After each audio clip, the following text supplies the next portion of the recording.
Hello. तो बच्चों आज हमें स्टार्ट करना है क्या कहते हैं, हम लोग पीजीबीपी पढ़ रहे थे। पीजीबीपी में हमने कुछ बेसिक चीजें देख ली थी। पीजीबीपी का ही आज नेक्स्ट लेक्चर हम लोग स्टार्ट करने वाले हैं, जहां पर हमने डेप्रिसिएशन तक पढ़ लिया था कि एक पीजीबीपी यानी एक बिजनेस की इनकम निकालते वक्त हमें जो डेप्रिसिएशन होता है, जो कि कंपल्सरली अलाउड होता है कि आपको लेना ही लेना है, तो डेप्रिसिएशन हमने निकालना सीख लिया था। बट डेप्रिसिएशन से रिलेटेड कुछ बातें जो और रह गई थी, आज उसको हम कवर करेंगे। सबसे पहला कि जब आपने बोला कि हम डेप्रिसिएशन निकालेंगे तो किसी एसेट के ऊपर निकालेंगे, और उस एसेट की जो कॉस्ट होती है वो कॉस्ट डिटरमाइन करना बहुत जरूरी होगा। क्योंकि हम जैसे मान लो मैंने बोला कि 5 लाख रुपए की मैंने एक एसेट खरीदी, 5 लाख रुपए की मैंने एक एसेट खरीदी, इसके ऊपर डेप्रिसिएशन निकालो। अब मेरा सवाल है कि ये जो मैंने 5 लाख रुपए खर्च करके ये एसेट खरीदी, क्या ये 5 लाख रुपए की एसेट मेरी एसेट में आनी भी चाहिए, या मैंने क्या कहते हैं इसको किसी नियम का उल्लंघन कर दिया। जो इनकम टैक्स ने बोला, जैसे एक मैंने आपको रूल बताया था कि अगर आप सिंगल डे में सिंगल पर्सन को 10,000 रुपीज से ज्यादा की पेमेंट करते हो तो आपको उसका खर्चा डिडक्शन नहीं मिलता है। सेम वैसे ही आपको एसेट के लिए भी है कि अगर आप सिंगल डे में सिंगल पर्सन से 10,000 से ज्यादा की अगर कोई एसेट खरीद लेते हो कैश में, अदरवाइज देन अकाउंट पे ही चेक या आपका ईसीएस पेमेंट, या फिर क्या कहते हैं आप, मैं कह सकता हूं कि कोई भी जो स्पेसिफाइड चैनल है बैंकिंग चैनल, उसके अलावा अगर आपने कैश में खरीद लिया तो वो वाला जो पार्ट होगा वो फुल्ली क्या कहते हैं आपका टैक्सेबल हो जाएगा। मतलब उसको हम कोई डिडक्शन देने वाले नहीं है, ना ही उस एसेट को एसेट कंसीडर किया जाएगा। जब एसेट को एसेट कंसीडर नहीं किया जाएगा तो इसका मतलब ये हुआ कि आप उसके ऊपर डेप्रिसिएशन क्लेम नहीं कर पाओगे, और जब डेप्रिसिएशन क्लेम नहीं कर पाओगे तो इसका मतलब आपका प्रॉफिट बड़ा ही रहेगा। मान लो 100 रुपए का या 1 लाख रुपए का क्या कहते हैं आपका प्रॉफिट है, और इसका हर साल 50-50 हजार डेप्रिसिएशन आता है, तो आप पहले 50 हजार माइनस करने के बाद सिर्फ 50 हजार पे ही टैक्स देते थे क्योंकि वो डेप्रिसिएशन है। अब वो कह रहा है क्योंकि आपने ये कैश में खरीद ली 5 लाख की एसेट, तो हम ये 50 हजार का जो डेप्रिसिएशन है वो डिसअलाउड कर देंगे और हम पूरे 1 लाख के ऊपर अब आपसे क्या कहते हैं टैक्स लेंगे। तो ऐसी ही कुछ बातें हमको पढ़नी है। अभी हम स्टार्ट करते हैं। कॉस्ट क्या होता है, हमने सेक्शन 32 में डेप्रिसिएशन की क्या कहते हैं पूरा डेप्रिसिएशन का सेक्शन देखा था कि डेप्रिसिएशन कैसे कैलकुलेट करते हैं। आज हमको देखना है कि डेप्रिसिएशन निकालने के लिए जो आपने भैया कॉस्ट बताई थी कि इस कॉस्ट के ऊपर डेप्रिसिएशन निकाला जाएगा, वो कॉस्ट का मतलब क्या है और उसको कैसे निकाला जाएगा। चलो स्टार्ट करते हैं। ये रहा एक्चुअल कॉस्ट। एक्चुअल कॉस्ट का मतलब है कि कौन सी कॉस्ट को एक्चुअली हम एसेट की कॉस्ट मानेंगे।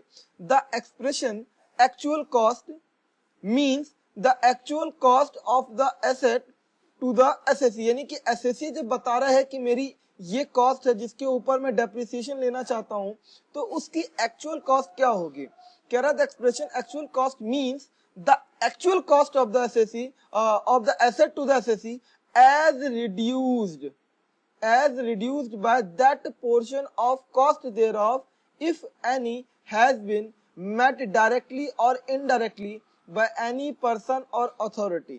अगर इसका मतलब क्या है कि अगर आपने कोई एसेट खरीदी और जिसकी पेमेंट क्या कहते हैं किसी और ने कर दी, तो आपकी जेब से पैसे कितने लगे। जैसे अगर मान लो आप एक बिजनेस हो और बिजनेस में 5 लाख रुपए की आपको एक एसेट खरीदनी है, तो आपने 2 लाख रुपए क्या कहते हैं गवर्नमेंट से ले लिए, गवर्नमेंट ने आपको ग्रांट कर दिया, 3 लाख रुपए ही आपने अपने लगाए। अब मुझे एक बात बताओ, डेप्रिसिएशन आप कितने पे क्लेम करोगे। तो भैया डेप्रिसिएशन तो हम कॉस्ट पे क्लेम करेंगे, तो कॉस्ट कितनी बताएंगे। कॉस्ट भैया इनकम टैक्स के हिसाब से और बुक्स ऑफ अकाउंट के हिसाब से अलग अलग हो जाएगी। क्यों, बुक्स ऑफ अकाउंट में तो हम लगाते हैं कॉस्ट कंसेप्ट कि जितने का आपने खरीदा, जितने का आपका पड़ रहा है, जितना पैसा उसके लिए चार्ज हुआ, तो आप बिजनेस में तो 5 लाख ही बताओगे। अगर मैं क्या बोलूं बुक्स ऑफ अकाउंट के अंदर, बुक्स ऑफ अकाउंट में ये 5 लाख रहेगा, बट इनकम टैक्स में ये कितना हो जाएगा। कह रहा है कि इसमें से घटा दो वो सारा amount has been met directly or indirectly by any person or authority. अगर किसी अथॉरिटी या पर्सन ने वो अमाउंट पे कर दिया है, जैसे कि यहाँ पे 2 लाख है, तो 2 लाख घटा दो और जो बच जाएगा 3 लाख रुपए, वही आपकी डेप्रिसिएशन पर्पस के लिए क्या मानी जाएगी, कॉस्ट मानी जाएगी। ठीक है। However, assessee incurs any expenditure of acquisition or any asset or part thereof in respect of which a payment of aggregate payment made to a person। इसका ये लाइन मैंने आपको पहले भी बताई थी। पहली चीज, अगर मैं कोई एक एसेट खरीदने जाता हूं तो कभी कभी आपको पता होगा जितने की एसेट होती है उसके बाद भी कुछ मेरे एडिशनल खर्चे हो जाते हैं। जैसे बहुत बड़ी मशीन है तो मुझे टेम्पो में करके लेके आना पड़ेगा उसको, तो टेम्पो वाले को पैसे देने पड़ सकते हैं, या मशीन वाले को ही पैसे देने पड़ सकते हैं, या किसी को भी जो मशीन से या एसेट से रिलेटेड कोई आप खर्चा कर रहे हो उसको एक्वायर करने के लिए कमीशन दे रहे हो या कुछ भी, जो भी पुट टू यूज से पहले का क्या कहते हैं खर्चा होता है वो एसेट की कॉस्ट बनती है। और उससे पहले जो भी आप खर्चा कर रहे हो, अगर आपने कोई भी खर्चा एक सिंगल डे में 10,000 रुपए से ज्यादा एक सिंगल पर्सन को दे दिया तो वो खर्चा उस एक्चुअल कॉस्ट का पार्ट नहीं माना जाएगा। मतलब अगर 3 लाख की मैं ये या 5 लाख की एसेट खरीद रहा हूं और 10,000 रुपए मैंने टेम्पू वाले को देने थे, 11,000, 10,000 तक तो चलेगा ही, 11,000 टेम्पू वाले को देने थे और मैंने ये 11,000 रुपए उसको कैश में दे दिए और मैं बता रहा हूँ मेरी एसेट जो है 5,11,000 की, क्योंकि ये 11,000 मेरे टेम्पू का खर्चा जो है वो मेरी एसेट की कॉस्ट बनेगी। बिल्कुल सही जवाब, बननी चाहिए। बट क्या इसकी पेमेंट आपने अकाउंट पे चेक से करी है? मैंने बोला नहीं। मैंने बोला कि क्या आपने इसकी पेमेंट ईसीएस या किसी बैंकिंग चैनल से करी है? नहीं। तो आपने कैसे करी? मैंने जी कैश कर दी सिंगल डे में। जी हाँ, 11,000 रुपए। हाँ, तो भैया ये खर्चा आपका क्या हो जाएगा, डिसअलाउड हो जाएगा, यानी इस खर्चे को हम आपकी एसेट की कॉस्ट में पार्ट बनने नहीं देंगे। तो ये आपको कंसेप्ट एक समझ में आया कि एक्चुअल कॉस्ट का मतलब क्या है। एक्चुअल कॉस्ट का मतलब है जो भी एसेट की जो असेसी के लिए कॉस्ट बन रही है, प्लस अगर कोई उसने खर्चा किया होता है तो वो जोड़ देते हैं। बट अगर वो खर्चा सिंगल डे में सिंगल बंदे को पेमेंट 10,000 से ज्यादा हो जाए तो वो खर्चा हम नहीं जोड़ेंगे, उसको कॉस्ट का पार्ट नहीं बनने देंगे। तो जब कॉस्ट का पार्ट नहीं बनेगा तो उसमें डेप्रिसिएशन भी नहीं मिलेगा। अब आगे चले, ऐसी कुछ और आपके अलग अलग क्या कहते हैं कंडीशंस हो सकती हैं, अलग अलग सिचुएशंस हो सकती हैं। इन सिचुएशंस में हम क्या मानेंगे एक्चुअल कॉस्ट? पहली सिचुएशन, अगर आपकी कोई एसेट, आपने जो एक एसेट एक्वायर्ड करी, वो एसेट यूज होती थी किसी साइंटिफिक रिसर्च में, वो यूज होती थी। ऐसी एसेट आपने अपने बिजनेस में लेकर के आए जो साइंटिफिक रिसर्च में होती थी यूज, तो और अब वो वहां से सीजेज हो गई है, मतलब अब वहां पे वो यूज नहीं हो रही और आप अपने बिजनेस में ले आए, तो अब आप भी उसके ऊपर डेप्रिसिएशन क्लेम करना चाहेंगे। तो सवाल नंबर 1, क्या आप उस पर डेप्रिसिएशन क्लेम करेंगे? मैंने बोला कि अगर एक्चुअल कॉस्ट होगी और अगर वो क्या कहते हैं एसेट है यानी प्लांट है तो 15%, बिल्डिंग है तो 10%, जैसा भी वो क्या कहते हैं जिस भी कैटेगरी का वो एसेट होगा, ठीक है। अब लेकिन उसकी कॉस्ट क्या होगी? कॉस्ट होगी तभी तो आप उसके ऊपर डेप्रिसिएशन क्लेम कर पाएंगे। तो कह रहा है जब भी where an asset is used for the purpose of business after it ceases to be used scientific research, अगर कोई एसेट पहले साइंटिफिक रिसर्च में यूज होती थी और अब आप उसको अपने बिजनेस में ले आए, तो ऐसे एसेट की जो एक्चुअल कॉस्ट होती है, ऐसे एसेट की जो एक्चुअल कॉस्ट होती है एसएससी की, डेप्रिसिएशन निकालने के लिए वो actual cost to the assessee is reduced by any deduction allowed under section 35(4)। भैया ये क्या है? ये बात तो हमें समझ में आई नहीं, ये बात तो हमको समझ में नहीं आई, तो मैं समझा देता हूं बड़े सिंपल से वर्ड में। देखो यहां पर ऐसे देखो, यहां पे साइंटिफिक रिसर्च होता था, यहां पर ये 5 करोड़ की एसेट है और अब ये आपका नॉर्मल बिजनेस है। नॉर्मल बिजनेस में आप ये 5 करोड़ वाली एसेट उठा के ले आए और आपने पेमेंट करी होगी 2 करोड़ रुपए, ये आपने पेमेंट करी है। बट मैं कह रहा हूं इस आपने क्या पेमेंट करी है या आप अपने ही बिजनेस का ले आए, मुझे उससे मतलब नहीं है। मुझे मतलब है कि इस एसेट की कॉस्ट कितनी है। इस एसेट की जब मैं कॉस्ट निकालूंगा तो सिंपल सा तरीका है कि इसकी कॉस्ट तो 5 करोड़ रुपए है, लेकिन अगर इस बंदे ने या आपके ही किसी साइंटिफिक रिसर्च वाले डिपार्टमेंट ने इसके ऊपर डेप्रिसिएशन कुछ क्लेम कर लिया है या कोई अमाउंट क्लेम कर लिया है, और इस साइंटिफिक रिसर्च पे आपको सेक्शन 35 के अंदर, सेक्शन 35(1) क्लॉज 4 के अंदर बहुत सारी अलग अलग टाइप की डिडक्शंस दी हुई हैं कि कभी 100%, कभी 150%। तो अगर इसको 100% पहले ही डेप्रिसिएट कर लिया आपने, तो क्या यहाँ पर आप अगर पहले ही पूरी वैल्यू खत्म हो गई तो यहाँ पे क्या कर देंगे, 5 करोड़ से पूरी 5 करोड़ खत्म हो गई। अब आपके पास एक्चुअल कॉस्ट कितनी आ जाएगी इसकी, 0, क्योंकि आपने ऑलरेडी इसको 5 करोड़ क्या कर लिया, डिडक्शन ले लिया। तो सिंपल सा तरीका क्या है इसका कि आज अगर आप कोई असेट अपने बिजनेस में ला रहे हैं जो पहले क्या कहते हैं आपका साइंटिफिक रिसर्च में यूज होता था, तो जितना अमाउंट आप वहां पर क्लेम कर चुके हैं उतना अमाउंट आप माइनस कर दो उसकी एसेट की कॉस्ट से, और फिर अगर कोई एक्चुअल कॉस्ट बचती है तो वो आपके बिजनेस के लिए उस एसेट की कॉस्ट मानी जाएगी। समझ में आ गया? आगे चल। हाँ भैया। सेकंड वन क्या कहता है कि inventory converted into capital asset and used for a business or profession. अब एक बात बताओ, सबसे बेस्ट एग्जांपल है, मान लो कि मेरा फ्लैट का बिजनेस है, मेरा फ्लैट सोल्ड करने का बिजनेस है, मेरा फ्लैट सोल्ड करने का बिजनेस है। तो फ्लैट अगर मैं बेचता हूं, अब मेरे पास 40 फ्लैट रखे हुए हैं, फ्लैट अगर मैं बेचता हूं और मेरे पास 40 फ्लैट रखे हुए हैं, तो पहले मुझे ये बताओ कि ये फ्लैट मेरे कैपिटल एसेट होंगे कि मेरा स्टॉक इन ट्रेड होगा। सबसे पहला सवाल तो यही उठता है कि जो फ्लैट मेरे पास 40 फ्लैट है बेचने के लिए रखे हुए हैं अभी, तो ये फ्लैट जो है वो मेरा कैपिटल एसेट होगा या वो मेरा क्या कहते हैं स्टॉक इन ट्रेड होगा। तो भैया ये तो होगा आपका स्टॉक इन ट्रेड, क्योंकि ये आपका बिजनेस है और बिजनेस में यूज होने वाली जो एसेट होती है उसको बिजनेस की एसेट नहीं स्टॉक इन एसेट कहते हैं, यानी स्टॉक एसेट बोलते हैं उसे, वो स्टॉक इन ट्रेड है। ठीक है, अब मैंने इसमें से किसी एक फ्लैट को यूज कर लिया, मैंने इसमें से किसी एक फ्लैट को यूज कर लिया अपने बिजनेस पर्पस के लिए। अब मुझे एक बात बताओ, पहले ही तो फ्लैट था, मेरा स्टॉक इन ट्रेड था, अब लेकिन जब मैं इसको अपने बिजनेस में यूज कर रहा हूं, मान लो मेरे को एक और ऑफिस खोलना है, तो मैंने उसमें से एक फ्लैट ले लिया और ऑफिस खोल दिया। तो अब मुझे एक सवाल है मेरे आपसे कि क्या अब ये फ्लैट मेरा स्टॉक इन ट्रेड है, वो एक फ्लैट 39 तो अभी भी स्टॉक इन ट्रेड रह जाएंगे, लेकिन क्या ये एक फ्लैट जो मैंने अपने बिजनेस में यूज कर लिया, क्या ये अभी मेरा स्टॉक इन ट्रेड रहेगा, क्या अभी मेरे बिजनेस की एसेट बन जाएगी, ये मेरा बिजनेस की एसेट बन जाएगी। अब जब कोई एसेट बन गई मेरे बिजनेस की, तो क्या मुझे इसके ऊपर डेप्रिसिएशन क्लेम करना चाहिए कि नहीं करना चाहिए? बिल्कुल करना चाहिए, क्योंकि बिल्डिंग है, बिल्डिंग के ऊपर आपका 10% का डेप्रिसिएशन यूज क्लेम करते हो आप। बिल्कुल सही। तो क्या कह रहा है दूसरा पॉइंट, यही कहता है आपसे कि अगर कोई इन्वेंट्री जो पहले इन्वेंट्री मतलब स्टॉक इन ट्रेड, अगर आप उसको कन्वर्ट करते हो कैपिटल एसेट में और यूज कर लेते हो बिजनेस और प्रोफेशन में, तो अब बताओ ऐसा अगर कंडीशन हो जाए कि आप पहले उसे इन्वेंट्री समझते थे और अब आप उसको स्टॉक इन ट्रेड बना लेते हो, तो आप ऐसे में उसकी कॉस्ट क्या लोगे अपने बिजनेस के लिए?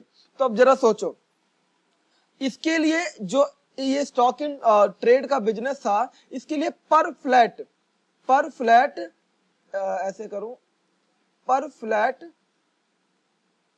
इसकी जो, अच्छा आपको पता है स्टॉक हम कॉस्ट पर रिकॉर्ड करते हैं, कॉस्ट और market value whichever is lower. तो अब इसके लिए जो स्टॉक था, अभी इसकी कॉस्ट जो है वो मान लो 30-30 लाख रुपए है, तो ये 30-30 लाख रुपए में रिकॉर्ड कर रहा होगा। तो इसने 30 लाख वाली एक एसेट अपने बिजनेस में ले आया। अब मेरा सवाल ये उठता है कि जब ये बिजनेस में ले आया तो इसकी कॉस्ट क्या बनेगी? 30 लाख बनेगी, और मैं कह रहा हूं इसी एसेट की फेयर मार्केट वैल्यू जिस दिन ये कन्वर्ट करता है 50 लाख रुपए थी। तो अब मुझे बताओ इसकी कॉस्ट क्या बनेगी? तो कह रहा है कि जिस दिन कन्वर्जन होगा उस दिन इसकी जो फेयर मार्केट वैल्यू होगी, the fair market value of such inventory as on the date of its conversion into capital asset, उसी को ही आपकी एक्चुअल कॉस्ट माना जाएगा। तो अब मुझे बताओ इस केस में आपकी एक्चुअल कॉस्ट कितनी मानी जाएगी? 50 लाख। ये दोनों बातें समझ में आ गई?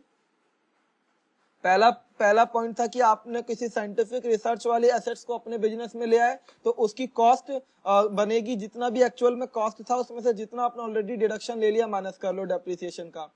अगर आप किसी इन्वेंट्री को अपने बिजनेस एंड प्रोफेशन में कन्वर्ट कर लेते हो तो जिस दिन कन्वर्जन होगा उस दिन उसकी मार्केट वैल्यू चेक कर लो, और मार्केट वैल्यू के हिसाब से आप जितनी भी मार्केट वैल्यू होगी उसको क्या बना दो? अपनी कॉस्ट बना दो।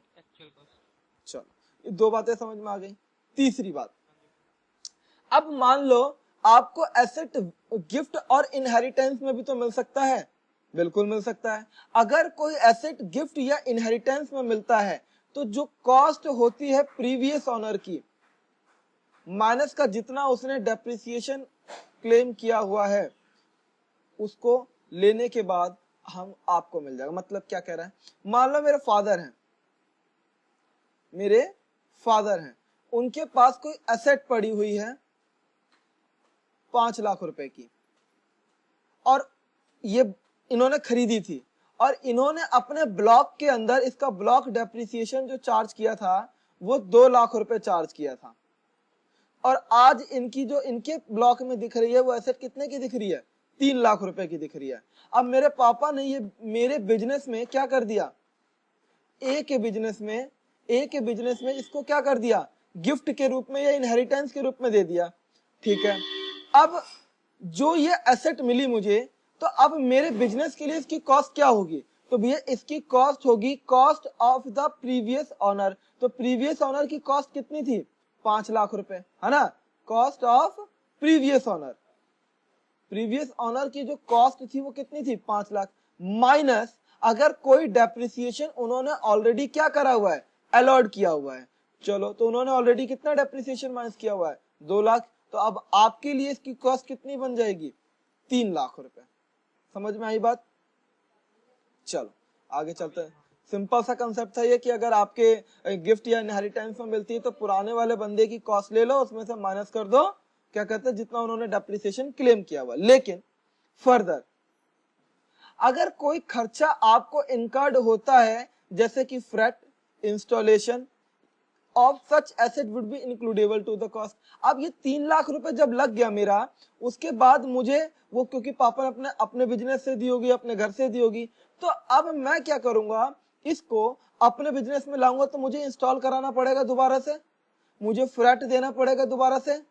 तो ये जो खर्चे होंगे ये खर्चे मैं जोड़ दूंगा, और अगर अब इसके बाद 3,50,000 रुपए खर्चा टोटल हो जाता है, तो मेरा 3,50,000 रुपए का क्या हो जाएगा, एक्चुअल कॉस्ट हो जाएगा। आई बात समझ में?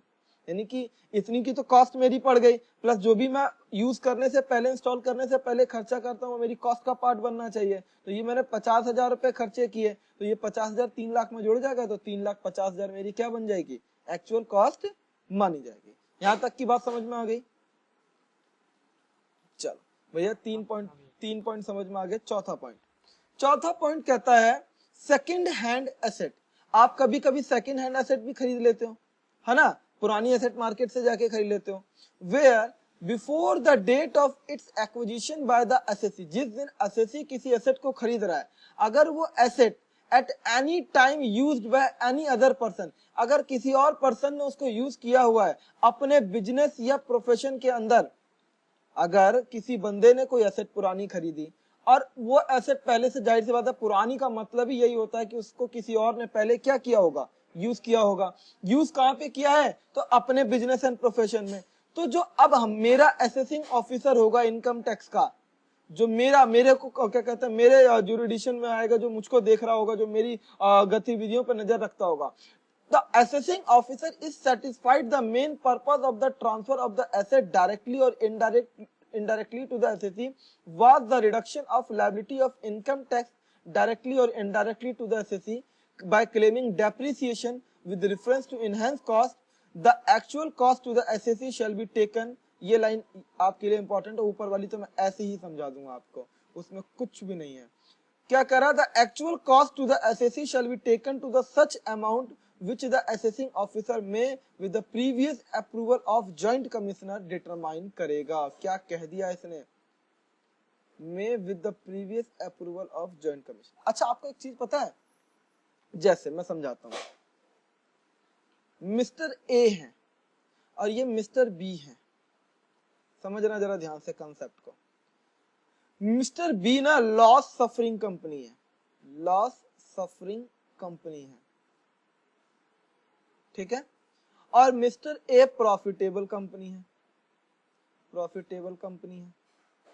भैया आगे समझ में बात, ये एक लॉस कंपनी है। अच्छा, एक बात बता देता हूं आपको, अगर आपके बिजनेस में पहले से लॉस हो रहा होता है ना, तो आप डेप्रिसिएशन वाला अमाउंट इस साल चार्ज नहीं करते, उसको अगले साल पोस्टपोन कर देते हो। मतलब भैया अगर आपके नॉर्मल बिजनेस से बगैर डेप्रिसिएशन चार्ज किए ही आपके बिजनेस में लॉस आ गया, मतलब अभी मैंने डेप्रिसिएशन चार्ज भी नहीं किया है अपने बिजनेस में और बगैर डेप्रिसिएशन के ही लॉस आ रहा है, वो भी 5-10 लाख रुपए का। तो अब डेप्रिसिएशन का जितना भी अमाउंट होगा वो अमाउंट इस साल नहीं, उसे क्या कहते हैं आगे ट्रांसफर कर दिया जाता है, वो आगे एन नंबर तक जाता रहेगा आपका वो डेप्रिसिएशन का अमाउंट, ठीक है। तो अब मैंने मिस्टर बी ने ए से बात कर ली, यार मिस्टर ए देखो यार मेरी कंपनी तो लॉस मेकिंग कंपनी आने वाले कब समय में बंद हो जाए पता नहीं है, लेकिन मेरे पास तो बहुत सारी एक ऐसी एसेट्स पड़ी हैं जो एक तो यूज नहीं हो रही हैं और उनके ऊपर डेप्रिसिएशन क्लेम करता हूँ, वो डेप्रिसिएशन भी मैं यूज नहीं कर पा रहा क्योंकि मैं ऑलरेडी लॉस में हूँ। तो ऐसा क्यों ना करो, वो एसेट आप ले लो, आप जैसे ही ले लोगे तो आपकी एसेट हो जाएगी, फिर आप उसके ऊपर डेप्रिसिएशन क्लेम करोगे और आप अपने प्रॉफिट में से डेप्रिसिएशन माइनस कर लोगे। और अगर मान लो 100 रुपए का आपने डेप्रिसिएशन या 1000 का डेप्रिसिएशन आपने एक्स्ट्रा घटा लिया तो उस 1000 के ऊपर आपने 30% की टैक्स सेविंग कर ली। ये बात समझ में आई, ये जो टैक्स सेविंग वाली बात है, या मैं इसको एग्जाम्पल से समझाऊं भैया, एग्जाम्पल से समझा दो। मानो कि पहले 10,000 रुपए आपका प्रॉफिट होता था और अब 10,000 होता था, तो आप मैं कह सकता हूं कि क्या कहते हैं पहले 10,000 होता था तो सीधे 10,000 पे 30% का प्रॉफिट लगता था, आपको 3,000 देना पड़ता था। और अब मैं कह रहा हूं कि आपने 10,000 में से 1,000 का डेप्रिसिएशन घटा लिया तो प्रॉफिट बचा 9,000, तो अब 9,000 का 30% कितना हो जाएगा 2,700। तो आपने क्या 300 रुपए का डेप्रिसिएशन बचाया कि नहीं बचाया, 300 रुपए का टैक्स भी बचा लिया है ना, डेप्रिसिएशन की वजह से आपने 300 रुपए का एक्स्ट्रा टैक्स बचा लिया। तो वो यही कह रहा है कि आपने सेकंड हैंड अगर एसेट खरीदी है तो ठीक है हम अलाउड कर देंगे, लेकिन कॉस्ट हम कितनी मानेंगे, कॉस्ट इसमें असेसिंग ऑफिसर डिसाइड करेगा, वो भी जॉइंट कमिश्नर से पूछ करके। क्योंकि अगर उसको ऐसा लगता है कि ये डायरेक्टली इनडायरेक्टली आप अपने टैक्स की लायबिलिटी को कम करने के लिए कर रहे हैं, जैसा कि यहाँ पे दिखा मुझे कि टैक्स की लायबिलिटी कम हुई यहाँ पर, हो सकता है मिस्टर ए उसके लिए कोई ये खास यूज ना हो इस एसेट का, पर फिर भी उन्होंने अपने डेप्रिसिएशन क्लेम करने के लिए क्या कर दिया, इस एसेट को खरीद लिया। तो ऐसे केस में हम क्या कहते हैं, इनकम टैक्स ऑफिसर जो है वो जो इस एसेट की कॉस्ट आप बताओगे कि हाँ मैं इसकी जितनी भी कॉस्ट बताना चाहता हूँ इस पर डेप्रिसिएशन क्लेम करूंगा, वो कॉस्ट कौन डिसाइड करेगा, वो असेसिंग ऑफिसर डिसाइड करेगा और वो भी अपने क्या कहते हैं जॉइंट कमिश्नर से पूछ करके डिसाइड करेगा। क्या ये चौथी बात समझ में आई कि नहीं आई? हाँ भैया। आगे चलो, तो ये 4 पॉइंट बिल्कुल क्लियर हो गए होंगे। पहला पॉइंट था कि अगर आपने क्या करा, कोई रिसर्च वाली एसेट ले आए, दूसरा था अगर एसेट कन्वर्ट कर दी तो फेयर मार्केट वैल्यू, अगर गिफ्ट इनहेरिटेंस में मिल गई तो जितनी भी प्रीवियस ओनर की जो कॉस्ट थी माइनस जितना उसने डेप्रिसिएशन क्लेम किया था, प्लस अगर कोई मेरा उसे लाने या लगाने में खर्चा हुआ है। सेकंड हैंड खरीदोगे तो भैया रुक जाओ, असेसिंग ऑफिसर डिसाइड करके बता देगा, क्योंकि तुम्हारे अंदर कुछ भावना जो है ठीक नहीं नजर आ रही है, आप कुछ टैक्स की चोरी के इरादे से लेकर के आए हो। चलो अब पांचवा पॉइंट क्या कहता है, पांचवा पॉइंट कहता है री एक्विजिशन ऑफ एसेट। ये क्या चीज है भैया, री एक्विजिशन मतलब दोबारा एक्वायर्ड कर लेना। हाँ, कह रहा है ये कैसे होता है, पहले तो भैया समझाओ। कह रहा है जब भी कोई एक asset once belonged to the assessee, जब वो एक एसेट एक एसएसी की बन जाती है, had been used by him और वो यूज करने लगता है for the purpose of his business और profession, यानी कि जब भी कोई एक एसएसी किसी एसेट को अपने बिजनेस में यूज करने लग जाता है, बिजनेस और प्रोफेशन में, और thereafter ceased to be his property by the reason of transfer or otherwise, और फिर वो उसको ट्रांसफर कर देता है। भाई कर सकता है ना, जैसे आप जब क्या कहते हो कोई एसेट खरीदते हो और यूज कर लेते हो तो ट्रांसफर कर देते हो, जब ट्रांसफर कर देते हो तो वही सामने वाली पार्टी के लिए सेकंड हैंड मशीनरी बन जाती है, सेकंड हैंड एसेट बन जाती है। अब यहाँ पे क्या केस हुआ, पहले आपने खरीदी, पहले ए ने खरीदी है ना, ए ने बी को बेच दी यूज करके, यूज एंड सोल्ड करके एसेट को क्या कर दिया, बी को बेच दिया, और बी से फिर दोबारा रीएक्वायर्ड कर लिया। उसके बाद क्या करा, एंड इज री एक्वायर्ड बाय हिम, तो फिर एक्चुअल कॉस्ट क्या होगी भैया, अब बताओ।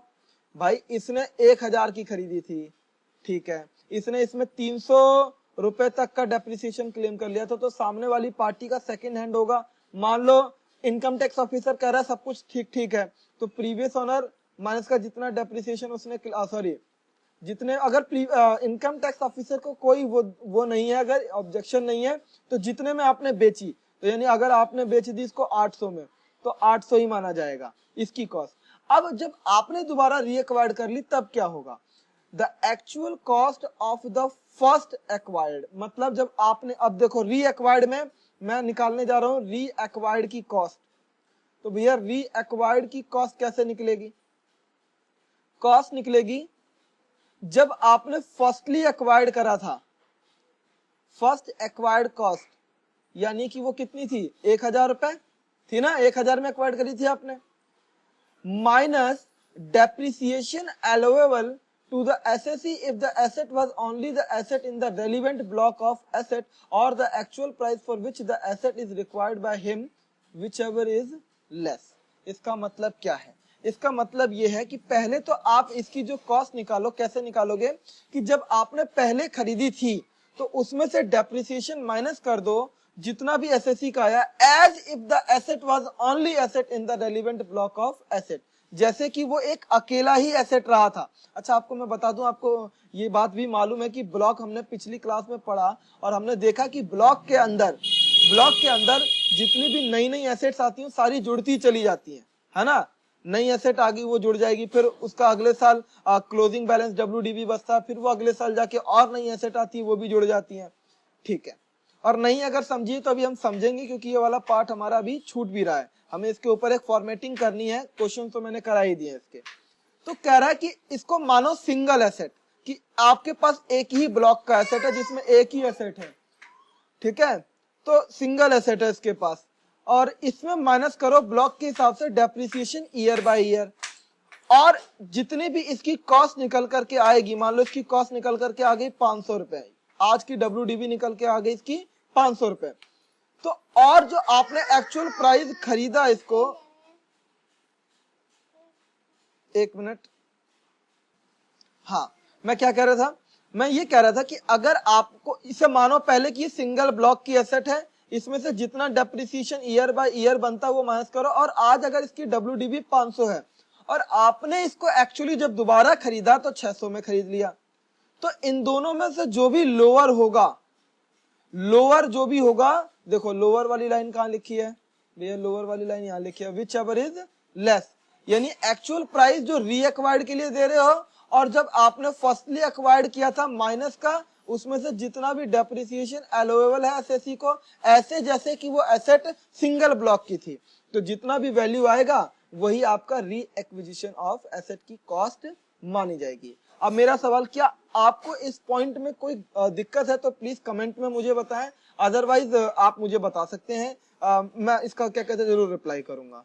चलो हमने 5 पॉइंट देख लिए हैं, 5 पॉइंट के बाद अब जो है हमको और आगे बढ़ना है। आगे बढ़ने से पहले कुछ हम 2-4 इजी से पॉइंट पढ़ लेते हैं जो कि मजेदार भी हैं। सबसे पहला और सबसे मजेदार और क्या कहते हैं क्वेश्चंस में पेपर में आने वाला सबसे ज्यादा बार ये वाला क्वेश्चन होता है, building previously the property of the SSC. इसका मतलब क्या है, मैं एक इंडिविजुअल हूं, मेरे पास कोई बिल्डिंग है, वो बिल्डिंग पहले मेरे पास थी और अब मैंने किसको दे दी, अपने बिजनेस को दे दी।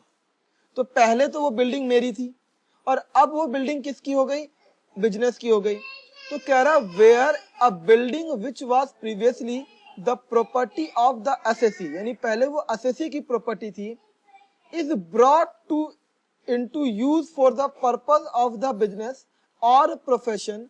अगर आपने कोई बिल्डिंग जो क्या, सिर्फ ये बिल्डिंग के लिए, ये ध्यान रखना, सिर्फ बिल्डिंग के लिए ये कंसेप्ट है कि अगर कोई बिल्डिंग थी जो पहले ऑनर यूज करता था और अब वो बिजनेस एंड प्रोफेशन का पार्ट बन गया, तो अब उसकी एक्चुअल कॉस्ट निकालनी है, एक्चुअल कॉस्ट फॉर बिजनेस, क्योंकि उसके ऊपर डेप्रिसिएशन क्लेम कर पाएगा, बिल्डिंग के ऊपर 10% का डेप्रिसिएशन का रेट होता है, तो उसकी एक्चुअल कॉस्ट क्या बनेगी, एक्चुअल कॉस्ट एसएससी की बनेगी, the actual cost of the building to the SSC as reduced by an equal amount to the depreciation calculated at the rate in force on that day would have been allowable had the building has been used for the purpose of business or profession since the asset acquired by the SSC। भैया line पता नहीं क्या लिख देते हैं, मतलब हमको समझ में नहीं आती, आपको समझ में आ गई, आप इजीली समझा दो। बहुत सिंपल है। मानो 2015 में मेरे पास, 2015 मैंने गलत लिख दिया है, 2015-16 में मैंने कोई बिल्डिंग खरीदी 10 लाख रुपए की, ठीक है, और 2019-20 के 1 अप्रैल को मैं चाहता हूं कि ये बिल्डिंग मैं अपने ऑफिस में ले आऊं, यानी बिजनेस में ले आऊं, अपने बिजनेस में ले आऊं। यहां तक की बात समझ, ये पॉइंट में तो कोई दिक्कत है नहीं, ठीक है। अब मैं पैसे तो दूंगा नहीं अपने आप को, मैं तो फ्री में ही ले आऊंगा। तो अब लेकिन मैं डेप्रिसिएशन क्लेम करना चाहता हूं, तो मैं अपनी कॉस्ट निकालना चाहता हूं। तो कॉस्ट कैसे निकलेगी? मानो कि ये एसेट यूज हुई थी पहले बिजनेस में, तो जब पहले ये मान के चलना है सिर्फ, तो जब मानना है, क्योंकि इंडिविजुअल्स को तो डेप्रिसिएशन क्लेम मिलता नहीं, आपको ये बात तो मालूम होगा, हम तुम लोग किसी एसेट पे डेप्रिसिएशन तो क्लेम कर नहीं सकते, बिजनेस ही एसेट के ऊपर डेप्रिसिएशन क्लेम कर सकता है। ऐसे तो हम लोग भी अपने घर के ऊपर डेप्रिसिएशन क्लेम कर लेंगे और इनकम टैक्स में छूट ले लेंगे, नहीं होता ऐसा, सिर्फ बिजनेस ही इनकम टैक्स में डेप्रिसिएशन क्लेम कर सकता है। अब ये जो 10 लाख की एसेट थी, तो 31 मार्च 16 को अगर मानते कि ये बिजनेस में यूज हुई, तो इसके ऊपर पहले 1 लाख का डेप्रिसिएशन लगता 10% से ब्लॉक के अंदर, तो ये 9 लाख आती। फिर 31 मार्च 17 में फिर 10% डेप्रिसिएशन लगता ब्लॉक के अंदर, तो 90,000 आती, 8,10,000 वैल्यू बच गई। फिर 31 मार्च 18 को इसके ऊपर फिर डेप्रिसिएशन लगता, 31 मार्च 18 को 8,10,000। फिर इसको क्या कहते हैं हम लोग, इसके ऊपर इसकी वैल्यू आ जाती 7,29,000, ये आ जाती वैल्यू आपकी। फिर आप इस पर डेप्रिसिएशन लगाते 31 मार्च 2019 को 7,290 का, 7,290 का। अब मुझे जरा बताओगे कि इसकी कॉस्ट कितनी बची? एक मिनट में कैलकुलेटर से कैलकुलेट करता हूँ। 7,29,000 माइनस का 10%, ये आ गई 6,56,100 रुपए। तो ये जो आज ये 1 अप्रैल 2020 की वैल्यू है, 1 अप्रैल, ओहो ये 90-20 कर दिया मैंने, है ना, इसको 2021 कर दो, 2020 से लेके 2021, ठीक है।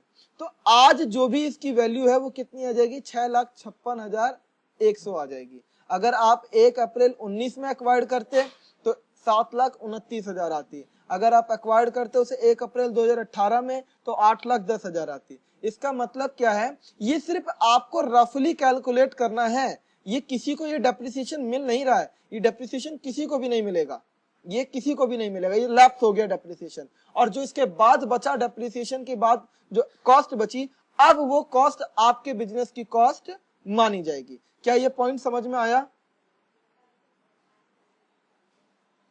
रोहित? समझ में आ गया? चलो तो आगे बढ़ते हैं। एक क्वेश्चन हमारे पास नीचे दिखाई दे रहा है, मैं इस पॉइंट को मिटा दूं और इस पॉइंट को मिटा के यहीं इस नीचे वाले क्वेश्चन को सॉल्व कर देंगे। नीचे वाला क्वेश्चन पढ़ो जरा, क्या कहता है भैया? नीचे वाला क्वेश्चन कह रहा है कि एक कार है जो परचेज करी डॉक्टर सोमान ने और 10 अक्टूबर 2016 को for 5,25,000 for the personal use, it brought into professional use. Car को कहां लेके आना चाहते हैं? वो बिजनेस में लेकर के आना चाहते हैं। 1 जुलाई 2019 को when it is market value was 2,50,000। अब सोचो, कोई कार जो वो मार्केट में लेके आना चाहते हैं, मतलब मार्केट में कह रहा हूं, बिजनेस में लेके आना चाहते हैं, जिसकी मार्केट वैल्यू 2.5 लाख रुपए है। अब मुझे एक बात बताओ, क्या मार्केट वैल्यू का कंसेप्ट मैंने पढ़ा? अभी मैंने पढ़ाया क्या? देखो, डॉक्टर सोमन एक इंडिविजुअल है, वो अपने प्रोफेशनल यानी कि बिजनेस एंड प्रोफेशन में उस पर्सनल एसेट को लेके आना चाहते हैं। तो सबसे पहला तो मुझे एक सवाल बताओ, क्या ये बिल्डिंग है? क्या कार? तो क्या ऊपर वाला कंसेप्ट यहाँ पे लगेगा? नहीं, ऊपर वाला कंसेप्ट तो लग ही नहीं पाएगा, है ना, क्योंकि बिल्डिंग तो है नहीं।